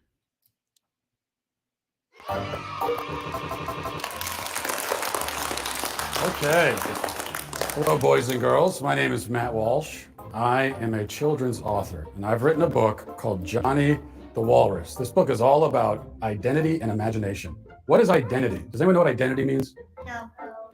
Do you know? You know what identity is? No? Okay. It's who you are, right? That's what it means. Now, who likes to pretend to be things? Is there anything you like to pretend to be? How about in the back? I like to pretend to be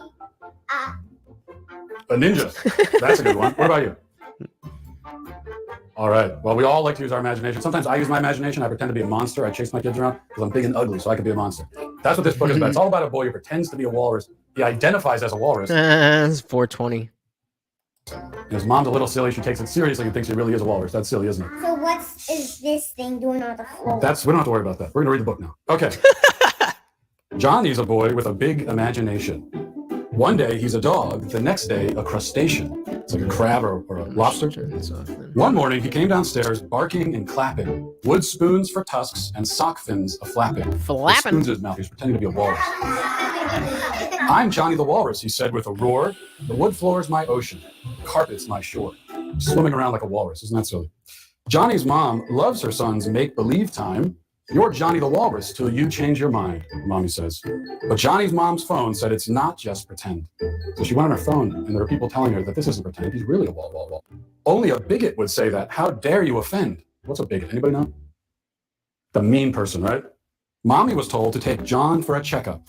All these people are holding signs. Johnny is a real walrus, one sign says. Human walruses are real walruses. Let Johnny transition, all these people are saying. You'll need to eat worms and to put on gray makeup.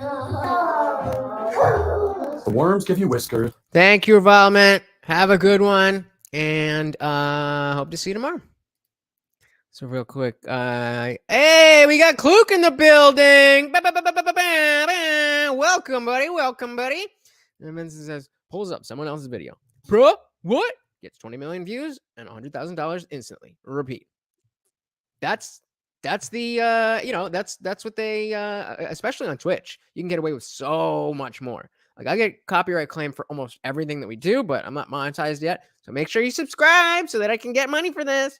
So I don't care when I get copyright claimed as long as I don't pull the video down. But that on Twitch, you could just do that. You could just play movies and just sit there and and make a living out of that. Violence out. See you later. See you, G. Let's finish up Johnny the Walrus. The gray blends you in, the doctor says. and a simple procedure cuts feet into fins. The doctor wants to cut into Johnny and make him into a walrus. That's scary. It's gross eating worms, Mom. They're all so dang twitchy. He doesn't want to eat worms. Mom got bad for you. I thought I didn't eat worms, but I did. Wood spoons kind of hurt, and the makeup is itchy. Deep down, Johnny's mom knew that something was wrong. Look at Johnny. He's dressed up like a walrus, but he's not having a fun time. But she felt so much pressure, she just went along. The internet people knew just what to do. She went back to the internet to look for answers. Never a good idea. And Mommy was told to take John to the zoo. Not just going to take her son to go live at the zoo like he's a real walrus. I don't want to live at the zoo. When Johnny arrived, the walrus is A smart kid doesn't want to live at the zoo. grunted. The mommy says, "My boy's a real walrus. His growth was just stunted." I mean, she really thinks this kid is a walrus. But it's not. No. The zookeeper thought, "What's she talking about? Ma'am, that's just a boy with wood spoons in his mouth. Now he's the voice of reason." But if I believe that, they'll say that I'm phobic. Protecting your son is what's most heroic. At last, Johnny's mommy was able to see that Johnny's not what he's pretending to be. Now, mommy ignores the mean things on her phone, while Johnny pretends he's a bird flying home. The end. Yay! So that's Johnny the Walrus, and obviously it is meant to, be about all this trans stuff. And when you put it like that, it becomes very simple. But the left-wing media narrative loves to complicate things, loves to take words, mean things, and make them mean different things, aka semantic obfuscation. All right, let's finish up this dumbass. This is awesome. He's just straight up fucking admitting that he doesn't see homeless people as human beings. Hassle from a What? I don't care. mailman. You don't say stuff like this unless you straight up don't believe homeless people are human beings. Like that. So Vincent, I get the it's just a lighthearted comment here, but it's actually relevant because you say those poor kids are going to go home and start acting like animals after that. Well, that's fine because children have imaginations, and sometimes they think they're birds, sometimes they think they're a walrus, sometimes they think they're the opposite gender. As long as we don't perpetuate delusions, then it's fine. And again, we understand that when it comes to being a walrus, but you want to be a different gender, and it's completely different concept. Logic doesn't exist in that world. Mouthwash is a dude who makes very simple ideas and beliefs direct and concise for everyone to hear out loud in a comedic deadpan. Yeah. It's crazy to me. I thought that the What is a Woman documentary would be a little bit more tongue-in-cheek and would be a little bit more, I don't know, like antagonistic. But it really wasn't. It was legitimately just a dude asking the question, what is a woman? And nobody could give him an answer. Except his wife, who said an adult human female. But it's crazy. It's crazy. This is what we need. You can't make that up. That really happened. And people are really, I know a lot of people haven't seen it because it's, behind the paywall. But again, I have the stream. It's a longer stream because I stop and talk about it and stuff. The entire movie, every claim that they make, at first I was trying to just go and use screenshots and stuff. But by the end, I was like, fuck it, let's just play it. If I get claimed, I get claimed. And so you can watch the entire thing for free. I just ask that you like the video. And it says sometimes they think they have superpowers too, as long as you don't actually put them in front of a real active shooter or a robber to display these powers. Exactly. Children have an imagination, as they always have. So why now is the gender stuff being yep, he's got a dick. Why is this stuff only becoming confusing now? if the idea of gender dysphoria was as prevalent as they made it seem, then we would have not seen such a huge increase just because you're presenting a new idea to a child. It's dare I say proof. It's not proof, but it's proof in the colloquial sense that there's such a heavy aspect of social contagion that people are just doing what other people are doing. People are doing what they think is cool. And that actually really sucks for legitimately trans people who are gender dysphoric, and they just want to live their life, and they don't want to have all this bullshit that comes along with it. I would venture guess that that's most trans people. They just want to live their lives. But then you got the extremists, and they ruin everything. Yes, I did, Tyler. Welcome to the party. Did my push-ups. Thank you very much for holding me accountable. Very much appreciate that. And welcome to the party. Yeah, we're talking Joe Rogan and how the left-wing media just cannot let go. That's it. He's saying, like, what? They own stuff? They can have rights? Like, he let her... That's it. That's straight up what this is. That's straight up not what this is. Absolutely. Huh. If you were to go and try to move that or take that, you'd get arrested. Yeah. Yeah. Hilarious. Mm-hmm. But why is that hilarious? Of course. Because it's on your private property. That's why it's hilarious. It's hilarious because of the irony that people who don't own property have rights over that property over the people who own that property. But something tells me you understand that, Hassan. Something tells me you get it.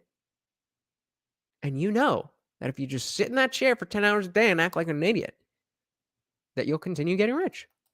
Isn't Joe Rogan like a libertarian? I don't understand. Arrest you if you shot somebody. What does it have to do with anything? Maybe you should just go and shoot the homeless people. I like your ideas. Yeah.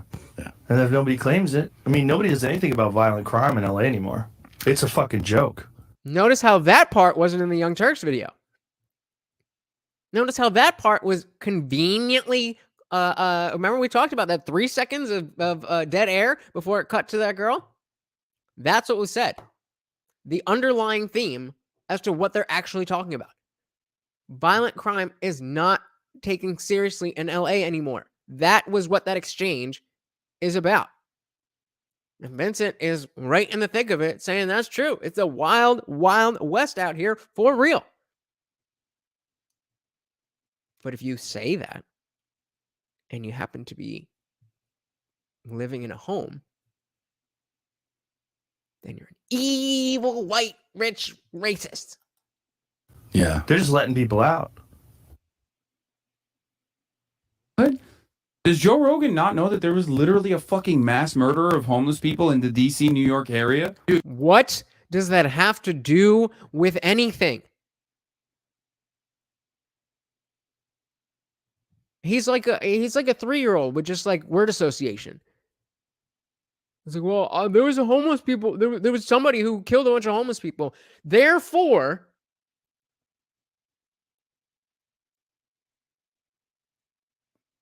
it's irrational to say that LA should prosecute violent crime. Got it. Okay. Yeah. Vince said they're out here shooting in them streets. I am glad I am not out there. People talk shit about Jersey and Jay all day, baby. I mean, granted, Camden was, I don't know if it still is, but at one point was deemed the most dangerous city in America. But aside from Newark, Elizabeth, Trenton, and Camden, you good. The sun's up, the med constantly. Everywhere on earth, there are two universal things that people will fight to defend: life and property. It's becoming increasingly hard to fight for either in Western nations. What happened? What happened is that people like this voted. They voted for all of this.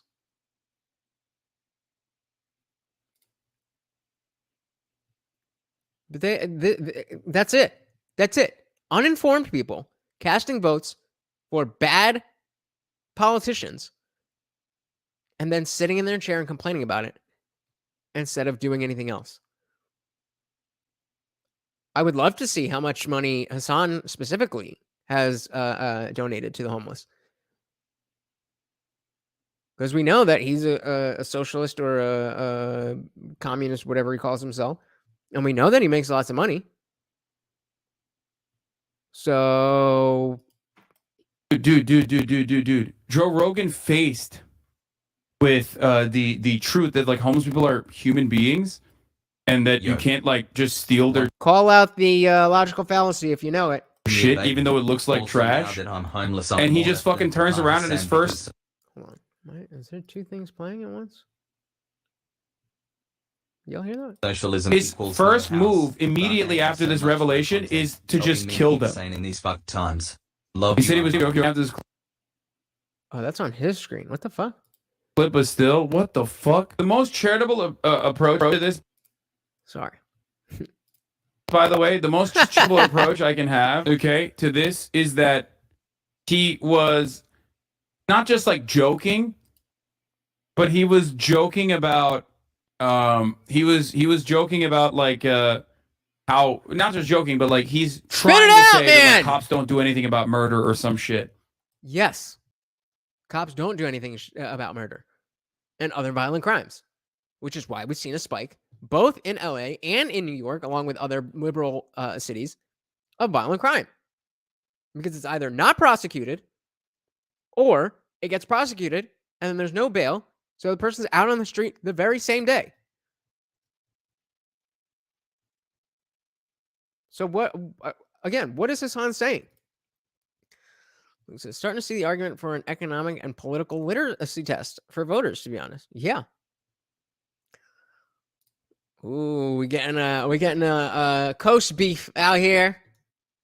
Give your reasons. Give your reasons. What you think? And he just let it out. Like, I think he was just trying to make an argument about how, like, California fucking lets out murderers or whatever, which is not real, but, like, another reactionary fucking talking point. This is my opinion, and you can feel free to agree or disagree. That's Philip DeFranco doesn't give his opinion on most things, so the fact that he gave his opinion on this is kind of wild. Oh, because, like, you know, the way that you give your opinion on everything, and it without actually giving an opinion, right? Okay. He gave his opinion on the Joe Rogan thing to defend him on the joke side. having these conversations and discussions, but I personally don't understand how you could watch that clip and go, yes, Joe Rogan is legitimately calling for the murder of the unhoused. Even Philip DeFranco. Even Philip DeFranco. It was like, well, obviously, that was a joke. So, you must be stupid. Or as we've seen in the Young Turks video, they also knew it was a joke. They just have a problem with jokes. Tyler says they're both trash. Just one has Disneyland and Universal Studios. And AC. We got AC. Oh, you were talking about... We have there's Universal Studios in Florida. What are you talking about? And yeah. There's Universal Studios and Disney World in Florida. And we got AC. And we got... I'm going to claim New Orleans, too. That's closer to us. Cape May. That's some, you know... New York, maybe a few years ago. All small business closing means that all the good restaurants are closing, too. Florida's nice. Just carrying to... No, the question is East Coast or West Coast? I want to everybody hit the poll. To me, that seems like two comedians, Rogan and Segura, talking about the authorities having their priorities out of whack. Joking that the police are more likely to try and arrest you for stealing from an unhoused person rather than if you murdered them, right? Like if you lived in a place where people were more likely to be prosecuted because they were going like 110 miles an hour in a 60 rather than committing manslaughter, you'd be like, oh yeah, if you're going to drive 110 miles an hour, just drive into someone. To me, it just feels like a kind of a random throwaway joke. That said, I'm not going to villainize the advocates that jumped on this story. I think he basically said, no, he said what I said. Like the most Did he though? Because it sounds like he said the exact opposite of what you said. Click, that's a good one. It says, I meant as a generalization, I'd never be caught dead in New York.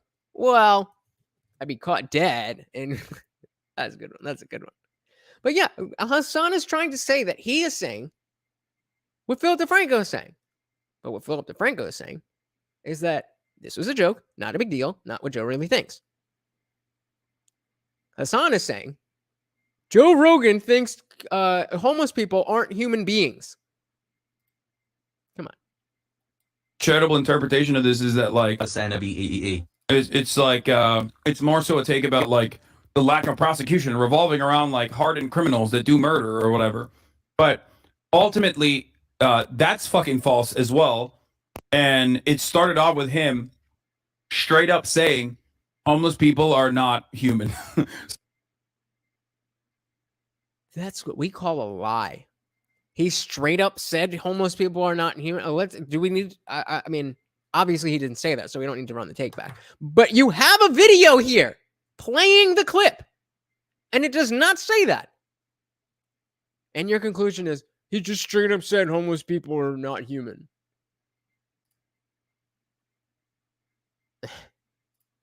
So also his confusion about them owning stuff does not fit at all. Yeah, of course, because it's a poorly executed. It's not, oh my God. It's not about homeless people owning stuff. It's about the difference in how law enforcement treats property crime and violence. How does Philip DeFranco get that? But Hassan, as one of the leading voices on the independent left, independent, he doesn't get it. Or does he? Like misdirection. Well, not even a misdirection, really. Because the original premise, the underlying original premise, the attitude that Joe Rogan has is genuine shock when he finds out that like homeless people do have like homeless people are humans. Yeah, and that they can have like ownership over property and stuff. Like what he is. Yeah, dude. Like Joe Rogan is like, he like his brain like fucking dude like it explodes when he hears that like other people are like other people. Saying not as a joke is the fact that he doesn't believe homeless people are people. Why the Oops. Hassan accidentally lied again. Fuck would he be surprised that homeless people can like own shit and oops that's not what he said. Have like and be protected by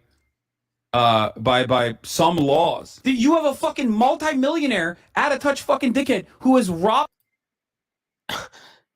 The irony of Hassan calling somebody else an out-of-touch millionaire.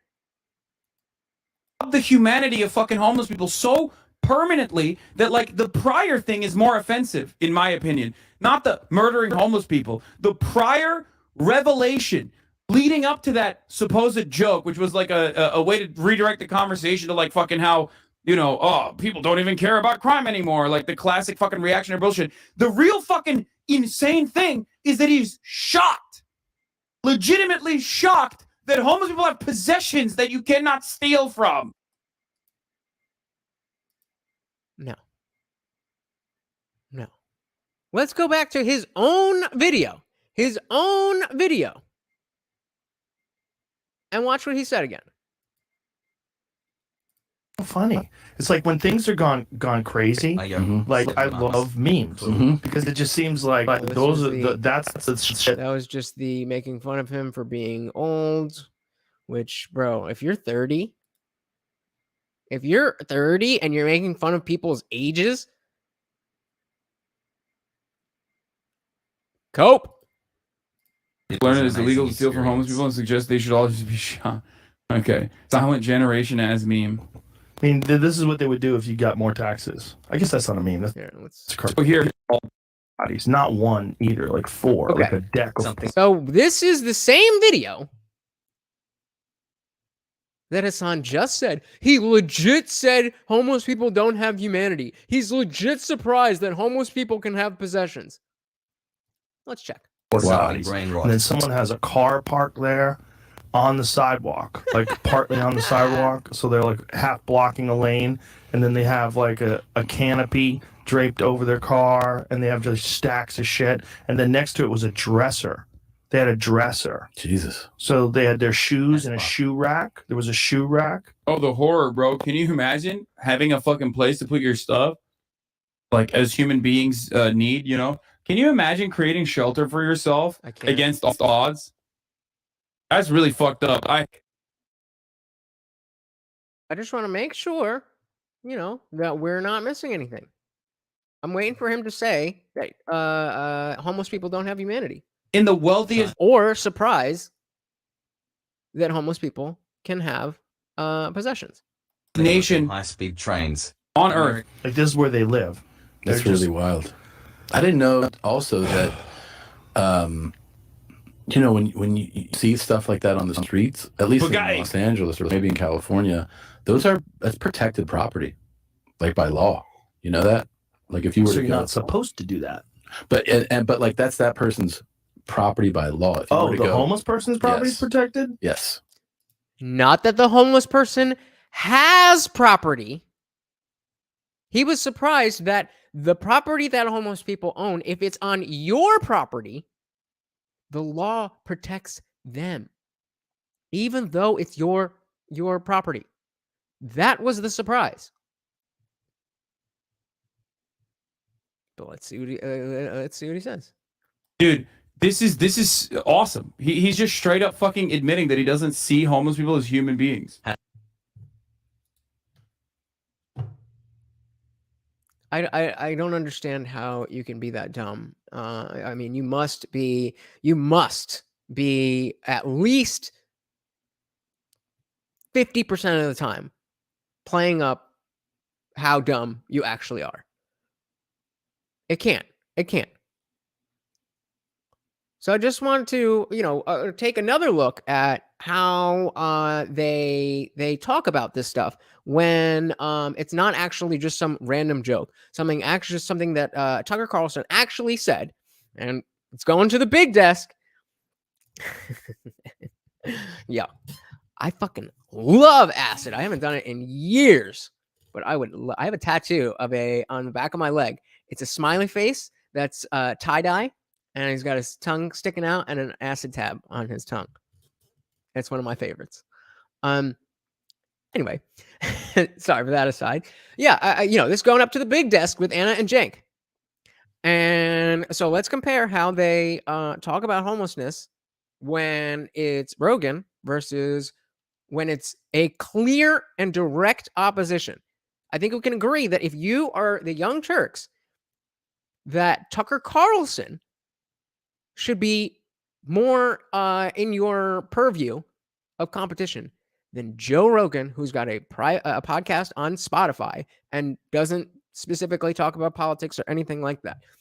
Hey, we got Darshan back in the building. I was just checking out one of his streams just before this. He was dropping game as he always does. Yeah. Hey, Hassan, you're welcome to come. So let's see what Tucker has to say and what Darshan listened to the entire podcast with Tom Segura. So maybe there is if there's something else that was in there, maybe we can you'll be able to add some context. But let's see what we got about Tucker Carlson and the Young Turks. Recently, Tucker Carlson has been on a tear, pretending as if he really cares about income and wealth inequality. Well, recently he did a segment that focused on homelessness, and we're gonna toss the video that shows you how he covers it. But just understand that he didn't talk about the root issues that cause the homelessness that he's about to discuss. And also, please take note that if you're homeless and you're living on the street, you probably don't want a camera crew following you around and taking images of you and video of you to post and get a house all over television and the internet. But nonetheless, let's take a look at how vile Tucker Carlson really is. This was the scene outside our hotel in San Francisco. A homeless man, hungry for dinner, digging through a trash can for food. In the Tenderloin, we saw junkies shooting up in broad daylight and homeless people wielding makeshift knives. One threatened to stab our camera crew because we were filming there. In this video, a mother and daughter wait for a public bus standing just feet from a drug-addled man who's too intoxicated to put on his own coat. This man was out cold on a sidewalk just blocks from the church. Next to him, a partially eaten birthday cake, syringes that the city passes out, and water packets that help addicts cook heroin on the street. We videotaped this man shooting up heroin right in front of City Hall in broad daylight. Here's a picture of two people shooting up at Mission Dolores Park. A 3-bedroom row house right next to these junkies currently sells for $6 million. Damn. Despite the reports and the money that San Francisco spends on cleaning its streets, we found syringes and human feces all over the city. Jesus. Okay. So before they go in, I want you guys to take a guess. Take a guess as to whether they are going to interpret Tucker Carlson as having said, hey, this is a bad thing that we would like to fix. Or if he was just like, ha, you're homeless. Just determine, you don't even need to put it in the comments. Just determine which of those is closer to what Tucker Carlson was really saying. And then let's compare that to how these fine people characterize it. So there's more, but the whole point of this segment was to characterize homeless people as drug addicts, as junkies, as he said in that video. If you are in public shooting up heroin, you are a junkie. Did she just play it and not watch the video? Like, he didn't make it up. And Vincent's been telling us all along how this is exactly what he sees outside in LA. We have the second portion of the video for you in just a second, but at no point does he get into the systemic issues that lead to the rise of homelessness in states like California. And to be fair, California has a huge problem when it comes to homelessness. And yes, you can argue that some of the policies that have been implemented by the left have contributed to that. Exactly. That is already the implication of the program. That is already what Tucker Carlson is saying. That the Democrats, democratic policies, democratic cities, this is where the issues are. I'm not a Republican, but this is not a Republican problem. This is a problem of democratic cities and democratic policies. Vincent says, friend of mine, she's a former Olympian, and she got attacked in downtown LA by a homeless man with a metal rod. Her face looked like that Rihanna photo after Chris Roundhouse kicked her. Yikes. But we wouldn't want to offend those people, right? We don't get, Anna's mad because Tucker is saying that they exist. But I would argue that it's much more important to go back to the 1980s. Oh, here we go. Here we go. The person doing heroin in, when is this video from? Why does it do this? This is from May of 2019. May of 2019. And she's going to talk about the crack epidemic. Okay. And discuss what Ronald Reagan and Congress did during that era toward defunding mental health institutions and mental health overall. That led to a giant increase in mentally ill homeless people in the state of California. I'll give you the numbers to that in just a minute. And look, it's not like people are unaware of the problem. Anybody who goes to San Francisco knows that there's a significant homeless issue there. If you go to downtown LA, there are now tent cities everywhere, in the streets, under the bridges, etc. But what's your point? Is your point to increase funding to help the homeless? That would be what a decent person might argue for. And in fact, it's the problem's worse in LA because of how deeply underfunded it is. So it's not like there isn't a homeless issue in New York, but LA spends a fraction of what New York does, and hence has a much deeper problem here. These are. He really thinks that it's just because of the money and has nothing to do with the brutal winters like we talked about earlier. Come on, guys. not accidents. They are a confluence of events caused by the actions that Reagan took, which Tucker Carlson, I don't know, were you opposed to what Reagan did? I mean, you guys, every time there's a shooting, you go mental health. Then do you fund mental health? No, you don't. Do you fund any way of ameliorating the situation with the homeless? No, you don't. And do you fund programs that would help with drug addiction? No, you don't. So then what's the point of this segment? Just to show homeless people and call them junkies? Is there like lack of empathy porn that Republicans get off on? 100. Compare what he just said to the point. He's asking what the point is. What was the point of the original video that we watched? Does that seem like Joe Rogan was needed for that? Was homelessness not a problem between 2019 and whenever that podcast came out? Or are you just looking for clicks? Come on. That man's, I don't know what that word is, and you guys can read that. They don't care to deal with the problem here, and don't prosecute dangerous criminals. They just release them back onto the streets, which is exactly the point that Joe was making with his joke. That is precisely what he was saying. That was the joke. You will get in trouble for moving their shit, but you won't get in trouble for being violent. I'm not gonna say that one out loud, but you already know. So if you ain't got moonshine and chicken in your yard, what the hell are you doing? Streaming on the internet. I don't have moonshine or chicken in my yard, but hey, whatever floats your boat.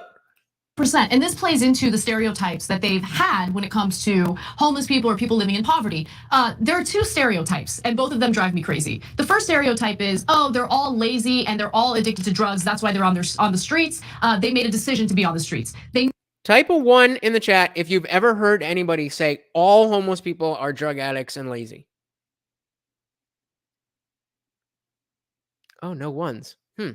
Surprising. Never, ever talk about mental health issues and how the federal government has defunded programs that help people who have mental health issues. So clearly, she missed the Rogan episode with Michael Schellenberger, because that is precisely what they talked about. Fake news!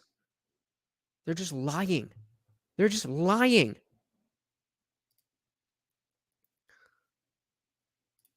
Other stereotype is that all the people who are out on the streets and they're begging for money actually have Gucci purses and they drive Mercedes. Those are the two stereotypes that we hear from the right wing over and over again, and it makes me crazy because there's no actual evidence to bear that out. They might Again, type a 1 if you've ever heard people argue that the homelessness is due to people buying Gucci bags.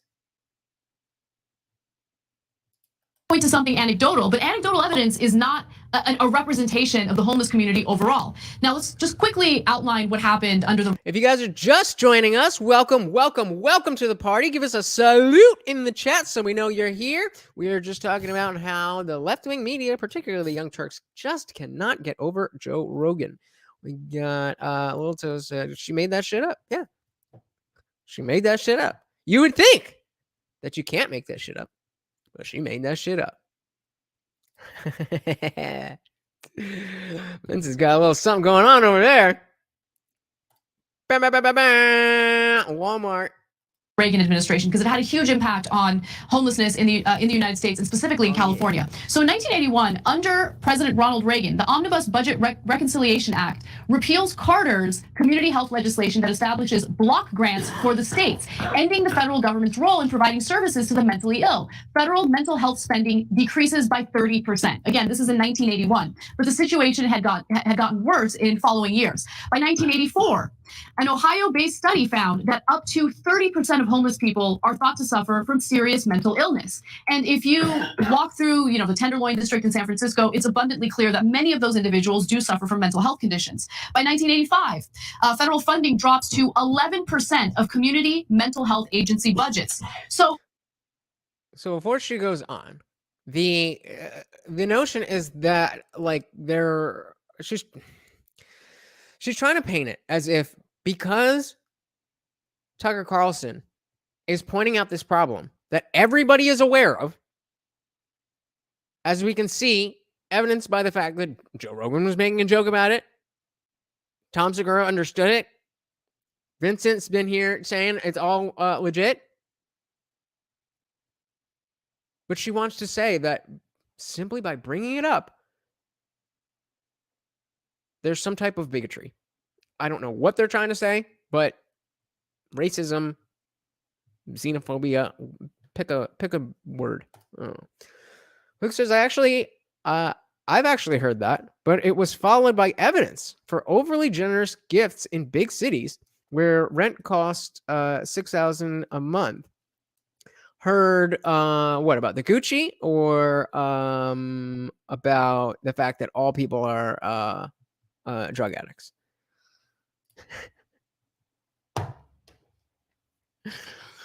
Sarah Jessica Parker's ugly as fuck, so I'm gonna look. You guys are savage. You cannot generalize about all these people and make them out to be, lazy. You can't make them all out to be drug addicts. Oh! So she's making the same point that she already made, that she made up. Again. All right, understand where we are. So the good, I said. So I've actually heard that, but it was followed by evidence of overly generous gifts in big cities.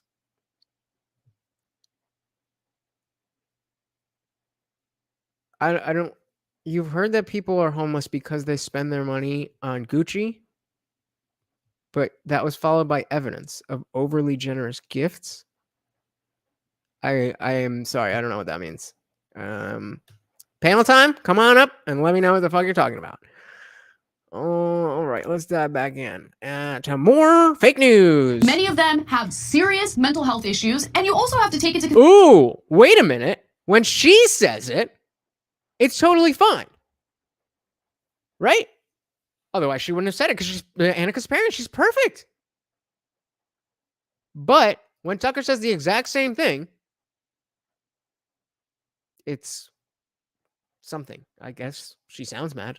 Consideration that housing in the state of California has become so incredibly expensive that people are getting pushed out of places that they've been renting for decades, right? The gentrification in some of these areas in Los Angeles has pushed entire communities out of the homes that they've lived in almost their entire lives. If you want to have a conversation about what's happening systemically, and if you want to talk about possible solutions, that's one thing. But taking your camera crew out to film and humiliate people who are out on the streets and to generalize about them and push stereotypes about them is not the Listen to the grandstanding. The grandstanding. way to go. So let's take a look at the second video. Okay. Well, that was the end of it. But grandstand, that's all she's doing. She's virtue signaling. She's talking about, for you to do this and that makes you such a horrible person, and I'm not going to do anything about it to fix the problem. But you're the bad one.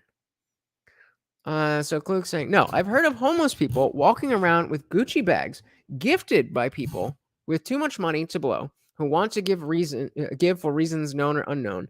That's just what. Yeah. So the idea is that, as we were talking about before, Obama was saying that the government should take all or half of your money to help homeless people. Besides the fact that that wouldn't work and fix the problem, you now then de-incentivize people to do stuff like this. Because, like, well, you're already taking half my shit. And I mean, if the government's not helping you out, that's not my problem. I paid my taxes.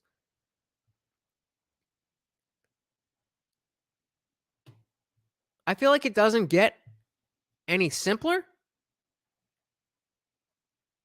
Yet I'm having trouble keeping up with how you get to this conclusion. How do you see what I'm seeing, that same report, and come to this conclusion? Vincent on point. Wilto's on point. Don't be salty. She's sweet and spicy. Where he, again, generalizes about the homeless people in California. The city has about 470 intravenous drug users per square mile. One reason so many homeless congregate in the area is a place called Glide Memorial Church. Like the city around it, Glide is political and post-Christian. Back in the 60s, it removed its crosses to be more welcoming. How does a city this rich get so dirty? One reason, San Francisco no longer enforces quality of life citations, like sleeping on the sidewalk or public urination. The city used to use citations as leverage to get people off the streets. But So right there, he is giving reasons why there is a problem, with the implication, if you're not an idiot, that those policies need to be changed. That is what his job is. Believe it or not, Anna, Tucker Carlson is not a politician. Just like you, he's just a guy who gives his opinions. Except he's only full of shit like 70% of the time. You're full of shit 99% of the time. Oh man, I'm gonna leave that up. 2016, a liberal judge called Christopher Haidt flushed all 64,000 outstanding warrants for quality of life crimes. San Francisco now finds it difficult to enforce any law. There you go, you just broke in. Smash and grab car thefts are everywhere, a huge problem in San Francisco. City officials are well aware of the problem San Francisco residents have reported, feces and syringe complaints on nearly every block of the city. Former Mayor Mark Farrell told local media that even he had stepped on a used needle once at the Civic Center Plaza, right near downtown. So 2 things to note. First of all, he randomly mentions a church that allegedly took crosses down, right? I don't know what the point of that was. Just wanted to note it. Second thing is, because they're fucking woke. That's the point. Oh, these quality of life citations. They don't do the quality of life citations where they literally write citations to homeless people. And then what? And then what? Where do they go? Where do they go? What do you expect them to do with that citation? What do you expect them to do, Anna? What is your solution? What is your solution? The fact is, those type of citations are meant to push those to get those people into the services that are offered, that are available, the resources that are set aside for people like that. That is why you get a citation. But we wouldn't expect Anna Kasparian, co-host of the biggest left-wing show on the internet, to understand that, right? Why would they build a city there? Build a city where? Cities are built where people go. Don't get it. That is not a solution to the problem. Where do you Oh, please tell me she actually just said, I don't get it. them to do with that citation? I just don't get it.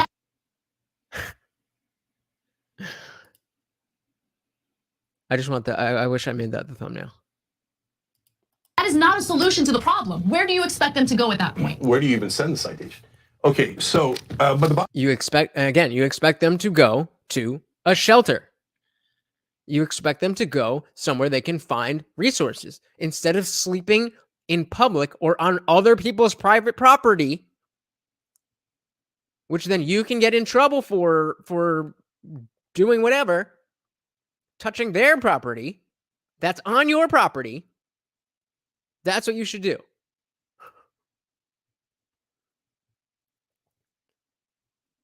I mean, I don't really know the history of San Francisco, but I mean, yeah, people or cities develop. It's not like they just one day, like they do have civil engineers and stuff like that, but it's not like they just decide, oh, here's a good spot. It's like, no, there's people and they need to build to meet the demand of the people in that area. And so then you get a city. Bottom line is, no, there was no proposal to fix the problem. There was only a complaint that the homeless had not been punished enough. Again, it is not about the punishment. If you were smart, you would understand that the citation is meant to help them. There is no expectation that they are. I don't even think these citations are anything more than like a court appearance or something like that. I could be very wrong about that. Fact check me on that. But the point is not that we want these people punished. The point is that we have to incentivize them not to be living on the street, both for their own good and for the good of property owners, taxpayers, other citizens. I can't believe this is stuff people literally believe. I don't know about that. Have you ever been to prison? Have you or jail? I haven't been to prison. Have you ever been to jail, Little Toes? You ever been locked up in any capacity? That's right. That's what he says. Wow, that's amazing. And so I would It would be amazing, but that's not what he said. So like to refer to the Bible and what the Bible has to say about the Oh no. She is not about to come out here and wax poetic on religious all right. Let's just let her say it. Let's just let her say those it. suffering from poverty. Let's take a look. And now the Bible, according to Tucker Carlson. Luke, chapter 6, verse 20 through 21. Then Jesus looked up at his disciples and said, "Blessed are you who are poor, for yours is the kingdom of God. Unless you're gross, then you get a quality of life citation." Matthew 25, 34 to 36. I was hungry and you gave me food. I was thirsty and you gave me something to drink. Big mistake. You should have photographed me for your TV show and left me to die. And finally, the parable of the rich man and Lazarus. There was a rich man who was dressed in purple and fine linen and who feasted sumptuously every day. His name was Tucker. And at his gate lay a poor man named Lazarus, covered with sores, who longed to satisfy his hunger with what fell from the rich man's table. Before giving him bread, Tucker asked, "Is he white?"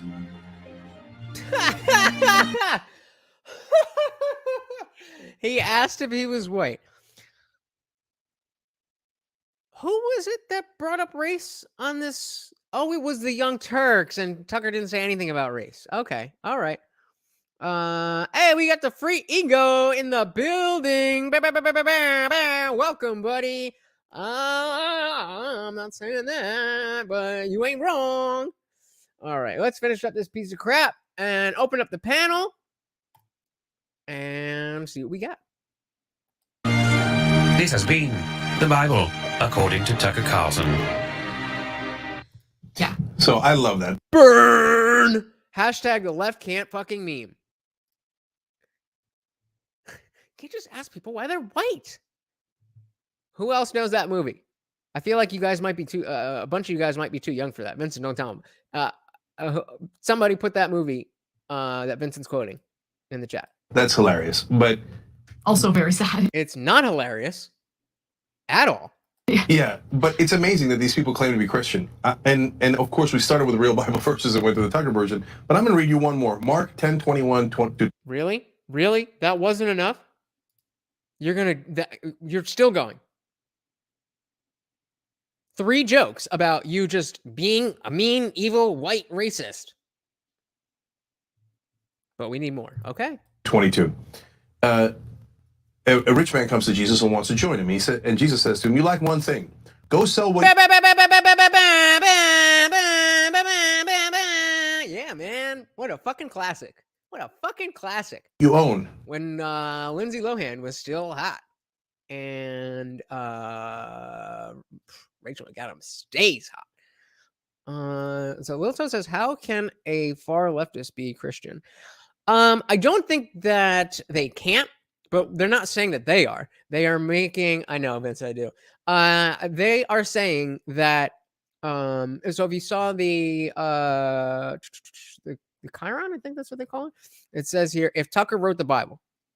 So they're making fun of Christianity because they're saying, well, Tucker Carlson is a Christian, yet he's talking about homeless people as they are, which makes him an evil white racist. Pretty sure that's their logic.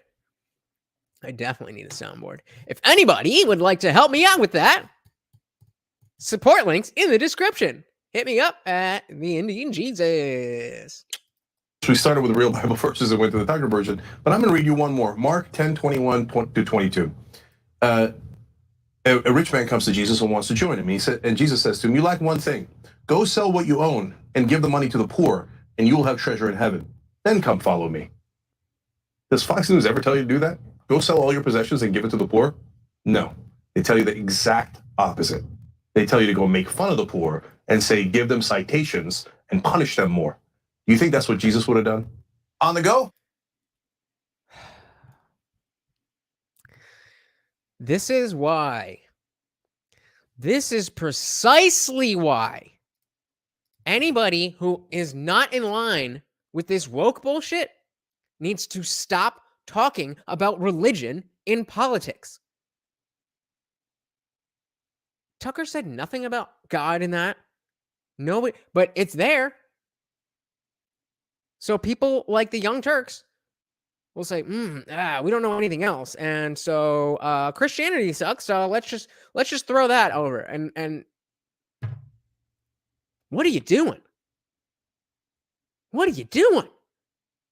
This is news.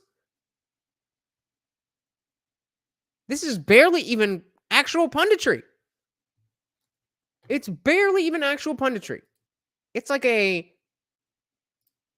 like a high school project of a skit of, I don't know. So, all right, let's see. I was trying to find a good point in this because this is another video. I do not want to go through the whole thing here. I just want to see if we can find a couple of relevant points. It's from the Jacobin show. The real reason liberals can't solve homelessness. They were just kind of going through this dude's Clayton Aldern. They're kind of going through his resume and everything, and I hope I stopped it at the right point. I just want to grab a little bit. Otherwise, we have something else from Jimmy Dore, and then panel time. So a question to be asked again. Well, why do we see such a reliable relationship between tight housing markets and rates of homelessness, and what might that tell us about the differences between these cities? And ultimately, we make an argument about supply and about supply elasticity. What is it about a city that allows it to respond to changes in population, for example? So I think, when you kind of drill down to these root causes, that obviously raises the issue of what are the solutions, right? Like, you have spent this time kind of figuring out what it is that drives homelessness. So, how do we solve it? What kinds of policies would actually address the structural causes of homelessness? Well, again, I mean, we're talking about housing. And so structural causes, I would argue, are those that seek to center housing as a solution. That said, right, there's a big question to be asked in every city around the country. Well, do we opt for something like temporary housing, i.e. emergency shelter, or are we investing in permanent housing? And this can include new construction. It can include, nonprofit management of housing. It can include things like housing first programs and permanent supportive housing, right? We consider all of those options to be permanent housing. But this tension between what do you do, temporary housing versus permanent housing, it's a question that cities are grappling with all the time. I think it's an important discussion to have. And I'm not going to offer a real prescription here because in fact, I think what our research would say. Okay, I think I'm damn it. I'm trying to find.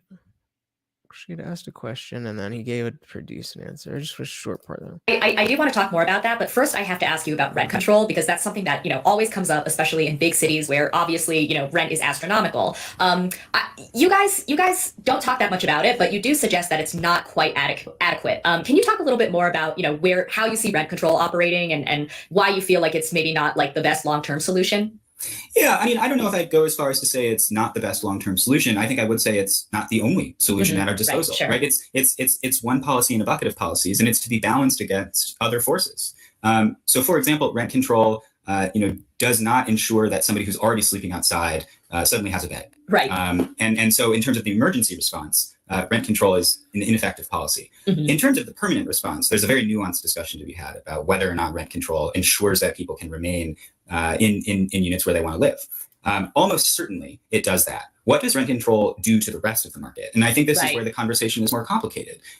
There's an argument that I'm not sure I completely agree with, but there's an argument to be had that says something like, okay, if the economics of the rental market are such that prices do not increase in a manner commensurate with something like inflation or something like cost covering and cost of living adjustments on behalf of landlords, there's a trickle down effect that suggests it is unsustainable from the perspective of the business owner, right? And that's basically basically what we've been talking about is the sustainability, the fact that it's more complicated than just throwing money at the problem. It's more complicated than just putting homeless people in homes. Again, this is the Jacobin show.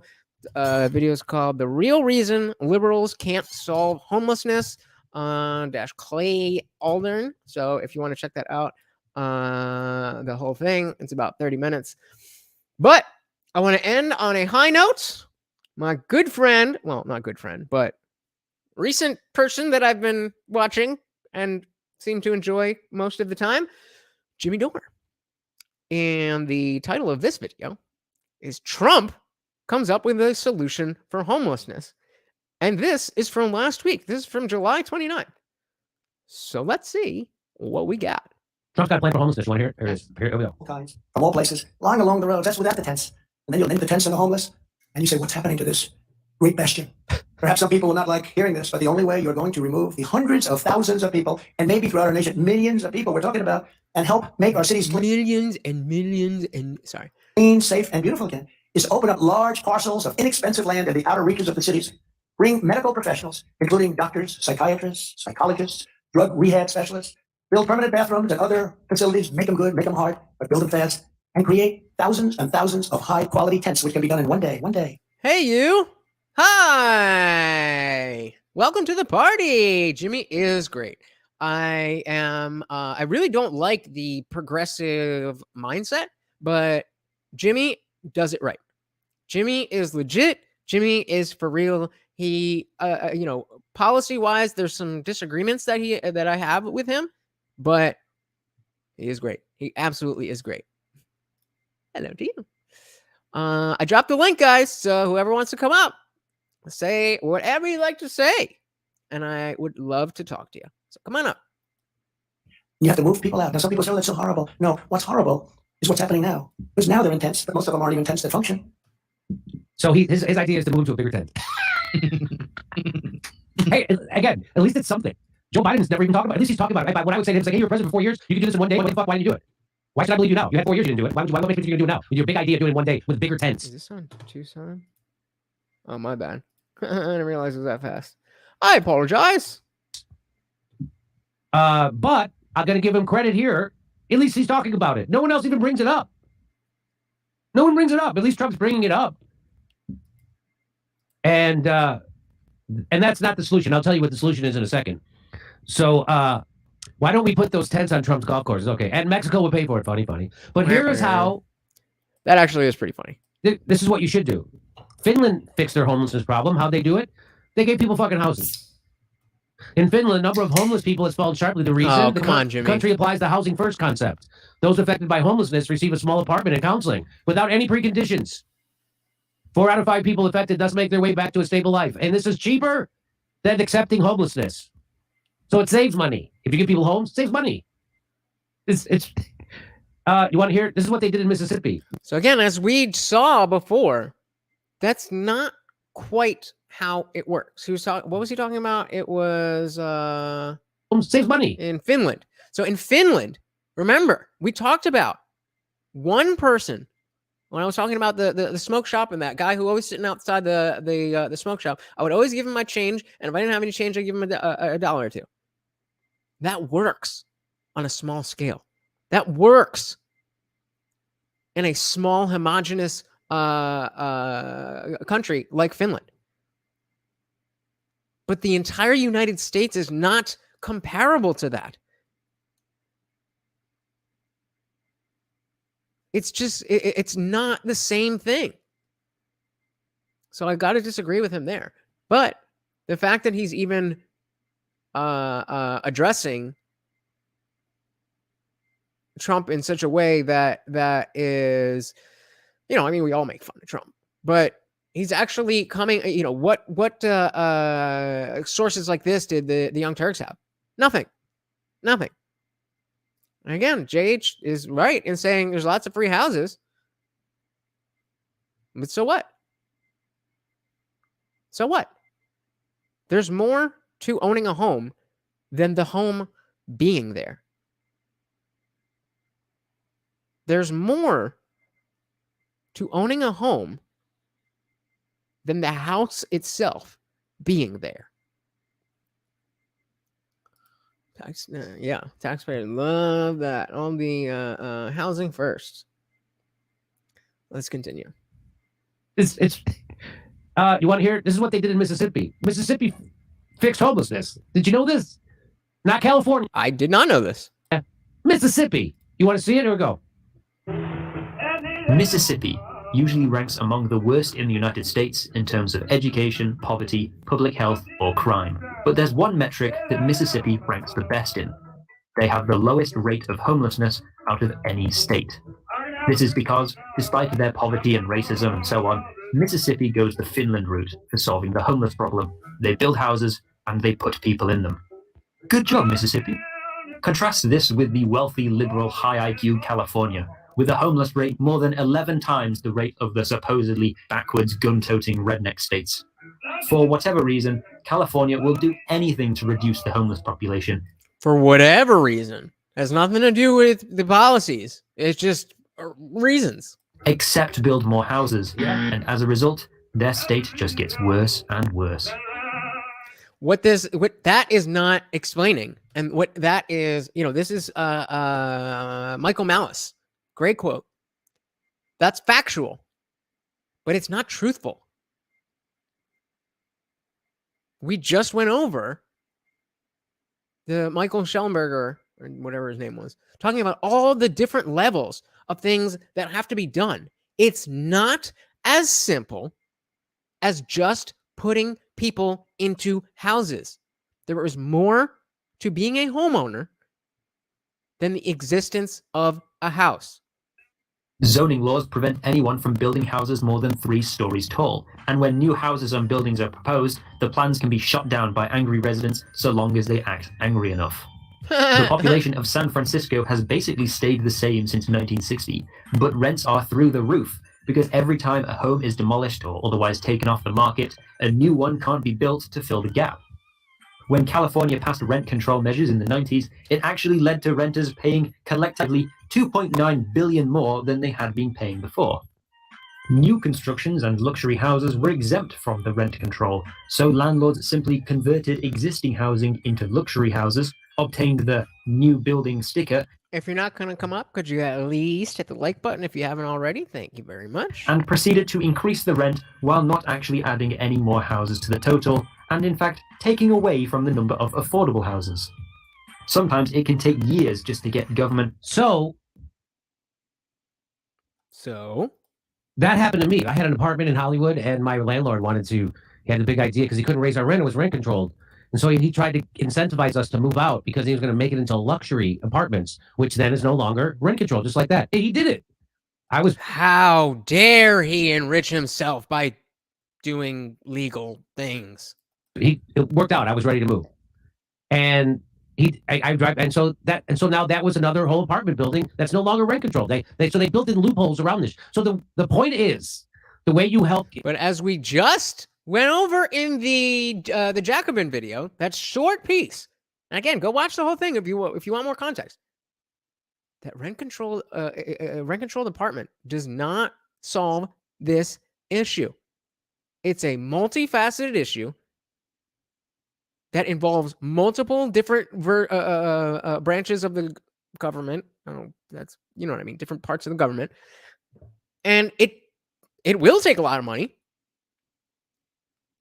But there's so much else that is needed that to simplify it in, well, there's a homeless person and there's a house, is silly. Come on, Jimmy. Get rent relief when it's too high, and how you help homelessness is you build more houses. And they just won't do that in the United States. They just won't do it in California. They just won't build more houses. But you just said, or maybe he didn't just say, they were just talking about how many homes there are. I think one of you guys said it. JH was saying lots of free houses in San Francisco. Free meaning free, or free meaning empty? Because if they're free, that's a different story. But I don't know how much free real estate there is in San Francisco. Then it says the word luxury is used very loosely over here, even for a closet with a pipe sticking out. No, that's a luxury pipe in the wall. Yeah, I mean, I'm not sure if you're saying it tongue-in-cheek or not, but you are absolutely correct. You are absolutely correct. The level of poverty, actual poverty worldwide, I don't want to say it doesn't exist in America. I'm sure there's some places. But actual poverty, by and large, does not exist in this country. And if we have our homeless people with iPhones and this and that. Not saying they are homeless because they have an iPhone. I'm just saying they do. Against the Gucci argument before. The idea is that you are still living a better life than some people who do have homes in other countries. Hey, you high says, yes, I am high. No, I'm not high. I will be as soon as it's done. Hey, you high says, are rent-controlled apartments guaranteed by the government? Probably. If so, that would be a positive for landlords. Why do you say that? Because the rent control is for the renter. What would benefit the landlord would be the ability to keep their rent prices up with the level of inflation. Just because like landlords aren't necessarily like these rich people. Like, yes, sometimes landlords are people who have properties all over the place, but often it's just somebody who bought a place and is renting it out for a little extra cash on the side. As inflation continues to rise, and not even at the regular rates because they're printing money like nothing. We're not really printing it, it's just zeros on a computer, but you know what I mean. Then rent-controlled apartments are completely antithetical to the interests of the landlord. I'm not really too sure on the history of how rent control came about. I'd actually be interested in checking that out. But no, it definitely is for the renters. And yeah, they knocked down the building, but like that's capitalism. That's capitalism. What do you want? We've already gone through the solution of taking half of everybody's money. That doesn't look good. Yeah, and saying landlords got fucked during the Rona. A lot of mom and pops lost their investments and got foreclosed on. Yeah, people have this idea of a landlord being inherently somebody rich and powerful. My parents were landlords for a place for a little while, and my mom sold the place because she couldn't deal with it. She couldn't deal with it. It was bad tenants, and it's just a lot of work. And so for people to act like raising the rent is some, scheme that, I'm just going to take more money from these people. It's like, no, man, we being landlords need the money too. I'm not a landlord. You know what I'm saying? They need money just as much as anybody else needs money. Just because they are theoretically in a better position than you doesn't mean that they have all the money that they need. Hey, you high says, for the most part, tenants pay. For those areas where you would need rent control, I would think they are erratic.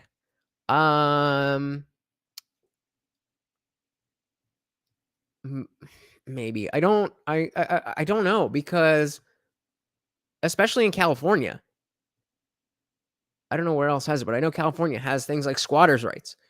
So when you say for the most part, tenants pay, I mean, I guess on the balance of probabilities, squatters are not the norm. They are in the minority of renters, but it's a chance that you take. And that is very hard to fight in court. I think that's how I think rent control has something to do with that, and preventing that situation from occurring by the landlord raising the price beyond what the person can pay. I think that's where it came from, but it's just, as Vincent was saying, like that whole system is antiquated at this point. It needs to be updated. And I wish I had the answer. I don't have a perfect answer, but I for sure can say that it needs to be updated.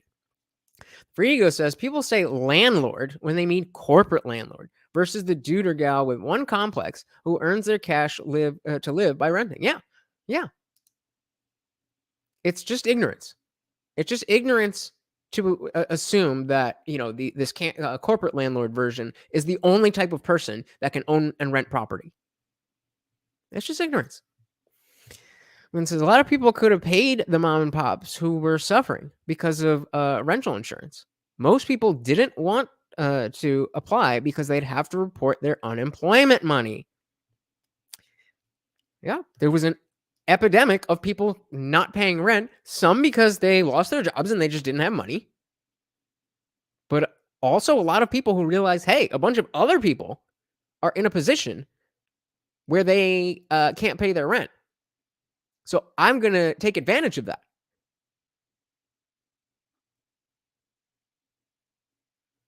Meanwhile, they're collecting the stimulus checks. They're collecting unemployment money. Everybody wants to simplify this into some easy thing. It's just not. If it was, it would have been solved. And if it was, but it hasn't been solved, then there would be a direct a financial incentive that we would all be able to easily point out. Hey, you hi says, I'm just glad Texas is a more sane state when it comes to landlord-tenant issues. Sorry for y'all in Cali. I second that. I'm out here in Jersey, so I don't know nothing about them Cali squatters, but I know they're out there. I know they're out there. All right, let's finish this one up. Right now, a regular shitty house in California costs $1 million. I'm talking 1,000 square feet. Costs $1 million. And why is that? Why is that? Maybe, is it because there's more to owning a home than just the existence of the house? Does the area you live in, the municipality that provides you with government services of any kind? Or maybe the laws. Do you live in a place where there's a lot of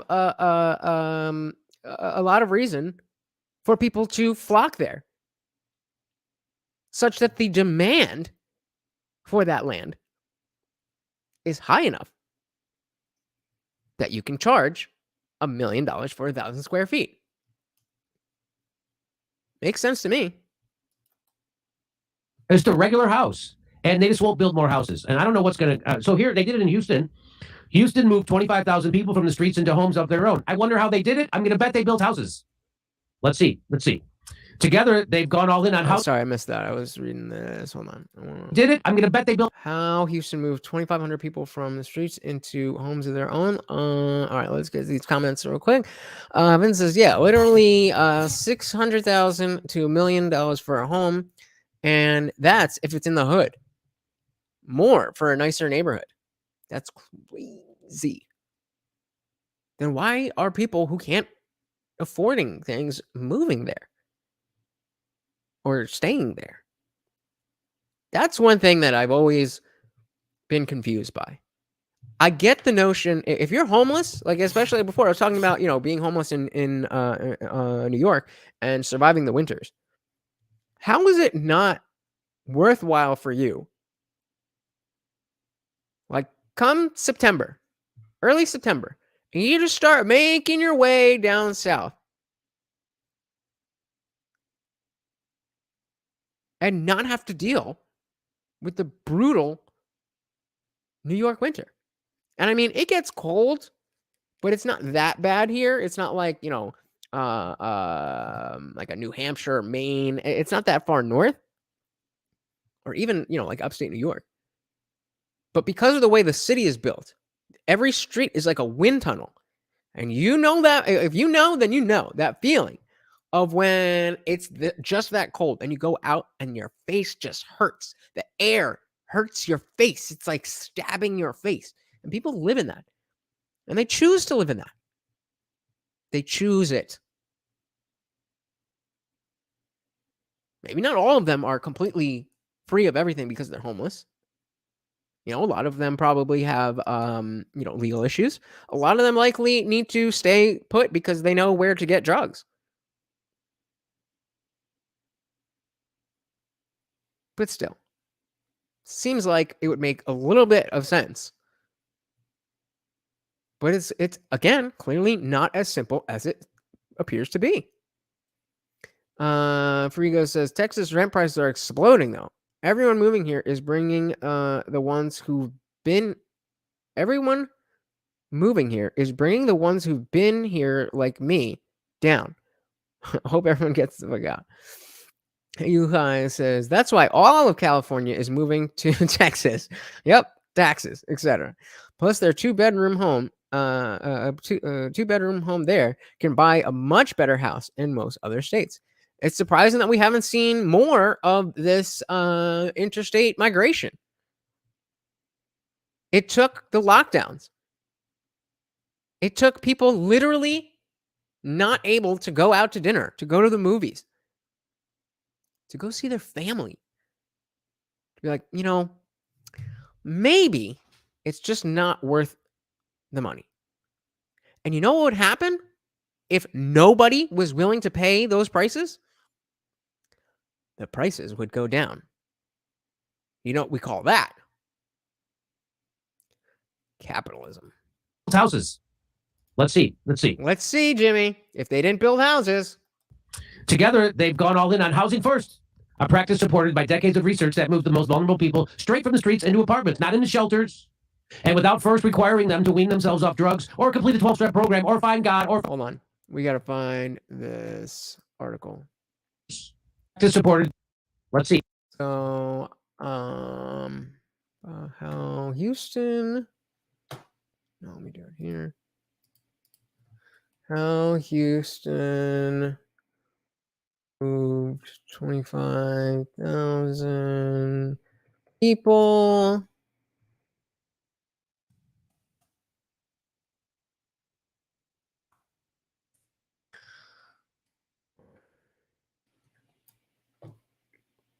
Let's see what this is really saying. So I'm not going to read the whole thing, but 43 minutes, for fuck's sake, Jesus Christ.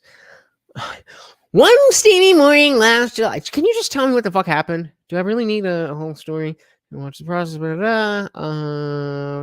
yeah, people are using Planet Fitness because they could get the shower and stuff. So what did they do? During the last game, move 20 people into apartments.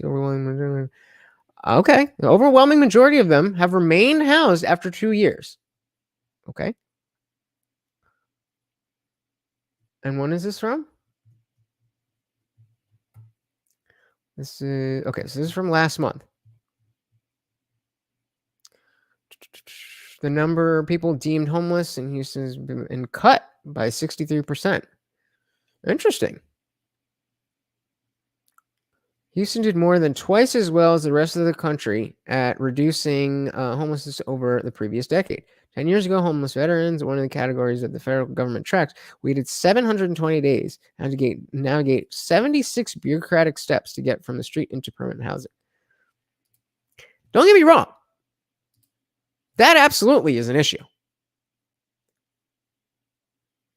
But the bureaucracy itself is not solved by money. I definitely agree that it should be. It should be that we just have empty houses and people without homes, and we should be able to just fix it by putting them in there. But it doesn't. Hey, Yuhai says, I suggest we help people to become productive citizens of society. How do we do this? That is the question. 100% agree. 100% agree. Because I would love to a follow-up. Oh, sorry. I would love a follow-up on this study. After 5 years, because 2 years, that's a pretty decent, and didn't give a number, right?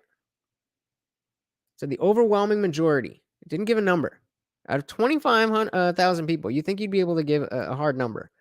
But it did say they cut homelessness by 63%. But there's got to be a catch. There's got to be a catch.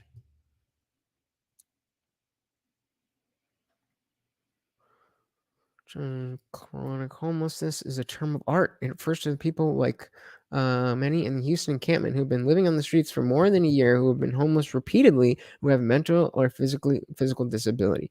Nationwide, most of those experienced homelessness do not fall into that narrow category.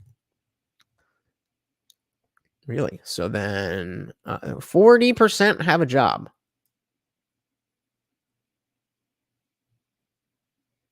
So clearly then, if it's that simple, if it is that simple, I'm just like you guys, and I'm just like Revolvement. If I'm wrong, I'm wrong. Sounds like Houston just put people into houses. They say the overwhelming majority have stayed housed. I don't know what number that is. And 2 years is impressive. I did not expect that. That's precisely what I was looking for. How long ago was the study, and how long are these people staying in the homes? That's the big question. And if it is that simple, then we won't hear anything about Houston home ownership in the next 5 years. But I'm going to go out on a limb here. Mark my words. Mark my words. The homelessness problem in Houston is not over. I am very, very glad for those of those who were able to get into homes, and I hope that they can stay there. But I would also like to point out that Houston is not like LA or New York City, because people are flocking to Houston, and unlike the ways that people flock to New York and California. But hey, if I'm wrong, then I'm wrong. We said that. So Hey You Hi says, I suggest we I already said that. How? And yeah, worth repeating. How do we do this? That is the question. And it's a tough one. You know, again,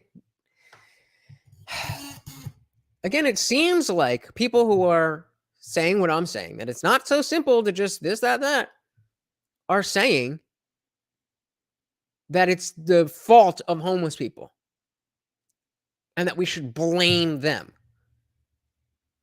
That's not what is going on. All we're saying is that throwing money at the issue is not necessarily the answer. Oh, we got Morty. We got a Morty stream. Come here. Oh, he fell off the chair. What a dummy. Hi, Morty. Come on, get your leg over. There we go. All right. If it is that simple, then Houston is what we should be paying attention to. If Houston turns into some fairy tale of previously homeless people, then I'll eat my words, and I will be on the front lines saying how every city needs to do exactly what Houston is doing.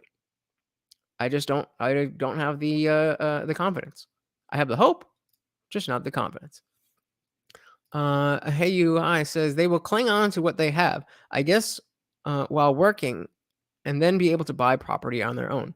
A fairy tale, I'm sure. It sounds like it. Sounds like it.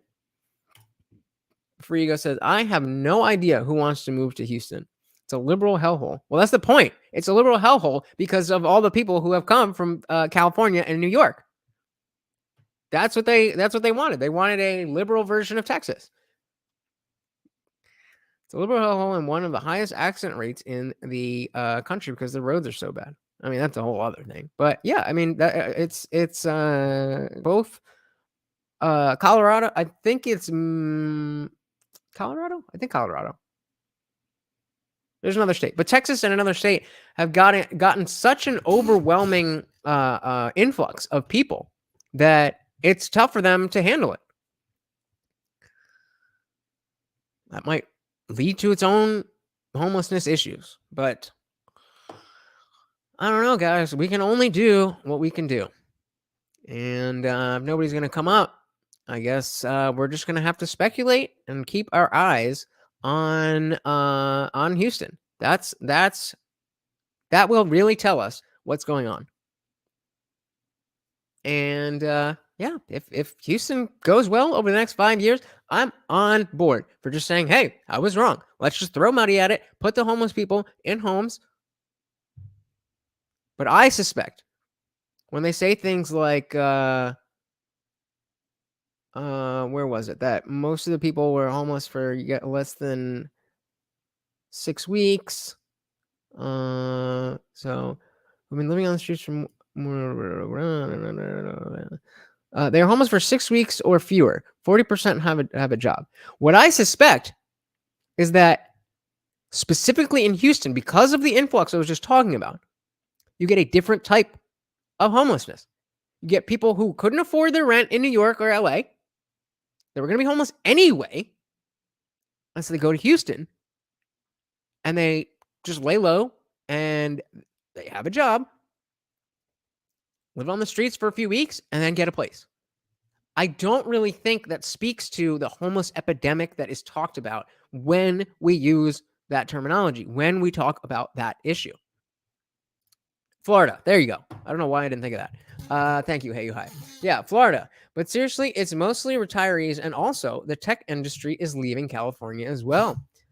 Yeah, there's so much going on that we'll never be able to pinpoint exactly what the issue is and exactly how to solve it. We can do, I mean, kudos to Houston. I have no desire to keep people homeless. If people are becoming housed and becoming successful, that's great. That's great. I just worry about how sustainable that is. We've seen other big infrastructure type projects fail before. It's not like, oh, 2 years and I guess everything's perfect. 2 years is a decent amount of time, but it's not that long. Taxes too, yep. Getting rid of them taxes. And when you don't have the same type of taxes coming in, guess what happens to those who can't pay for shit? There's not as much money to support them. So guys, it's very interesting how this is a real issue. But instead of the Young Turks being able to just talk about an issue, they have to tie it to this person is bad. They have to sow division in every aspect of what they do. Because this is how the left thinks. If you don't hate the people who disagree with you, then you're not going to fight as hard. You have to hate. You have to hate Ron DeSantis. You have to hate Trump. You have to hate Republicans. You have to hate those goddamn deplorables. It says you can build houses, but if they can't do drugs, they will stay on the streets. See it around my city. Room in shelters, but lots on the street. That's what I'm expecting. That's what I'm expecting in Houston. It just doesn't make sense that you have people who are homeless for whatever reason. They weren't born homeless, assumingly. So something happened, whether it was a mental issue, whether it was a medical bills, whether it was a drug addiction, whatever it was, caused them to be homeless. So it's surprising to me that the overwhelming majority, I would love to know the actual numbers on that, stayed housed for 2 years. But even so, that's still not that long when we're talking about this stuff. Wealthy pay all the taxes because they've got all the money. I don't know, guys. It's a tough one. We're not going to be able to solve it in one day. But what we can do, what we absolutely can do, is take a look at the people that supposedly are giving us information, that are supposedly helping us learn what's going on in the world so that we can fix it, supposedly, and make sure that they are doing their job. Because I don't trust the New York Times article that's about Houston. I just don't trust it. What are they hiding? Hey, we got Positile in the building. Welcome, welcome. Catching the end of the show here. It says this is just related to mental and education issue. Also family issues. Yep, again, it is a very complicated and multifaceted issue, which is surprising to me that just shoving 25,000 people into homes worked.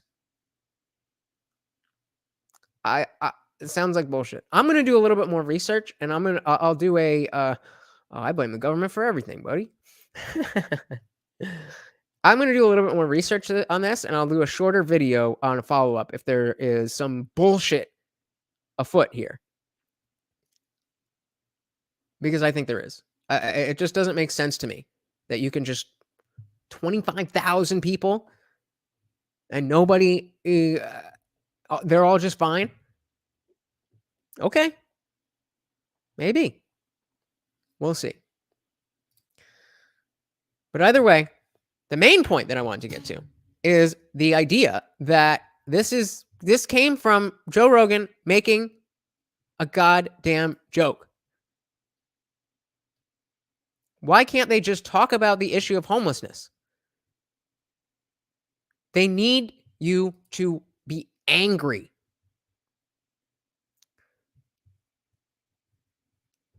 I mean, we can't do that right now, but no, like rich people pay taxes through companies and such, not necessarily personal income tax, and that's where the confusion comes from. But I would, if you want to, hey, how you? If you want to join the Discord, I'm gonna be on my computer for a little bit. I would love to dive into this with you.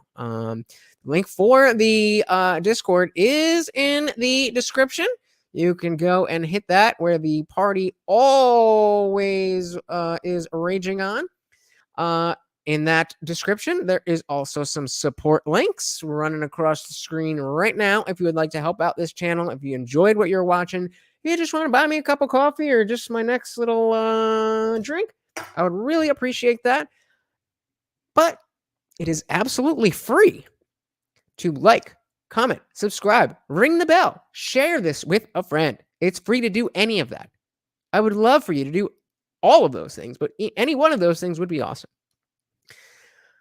But even if you don't want to do any of that, and all you want to do is just sit at home and think about how great I am and how awesome this channel is, that would be fine too. Thank you guys for hanging out. I'm your host, Lutch, aka the Indian Jesus, here to resurrect the second coming of common sense. Until next time, I am out of here. Peace.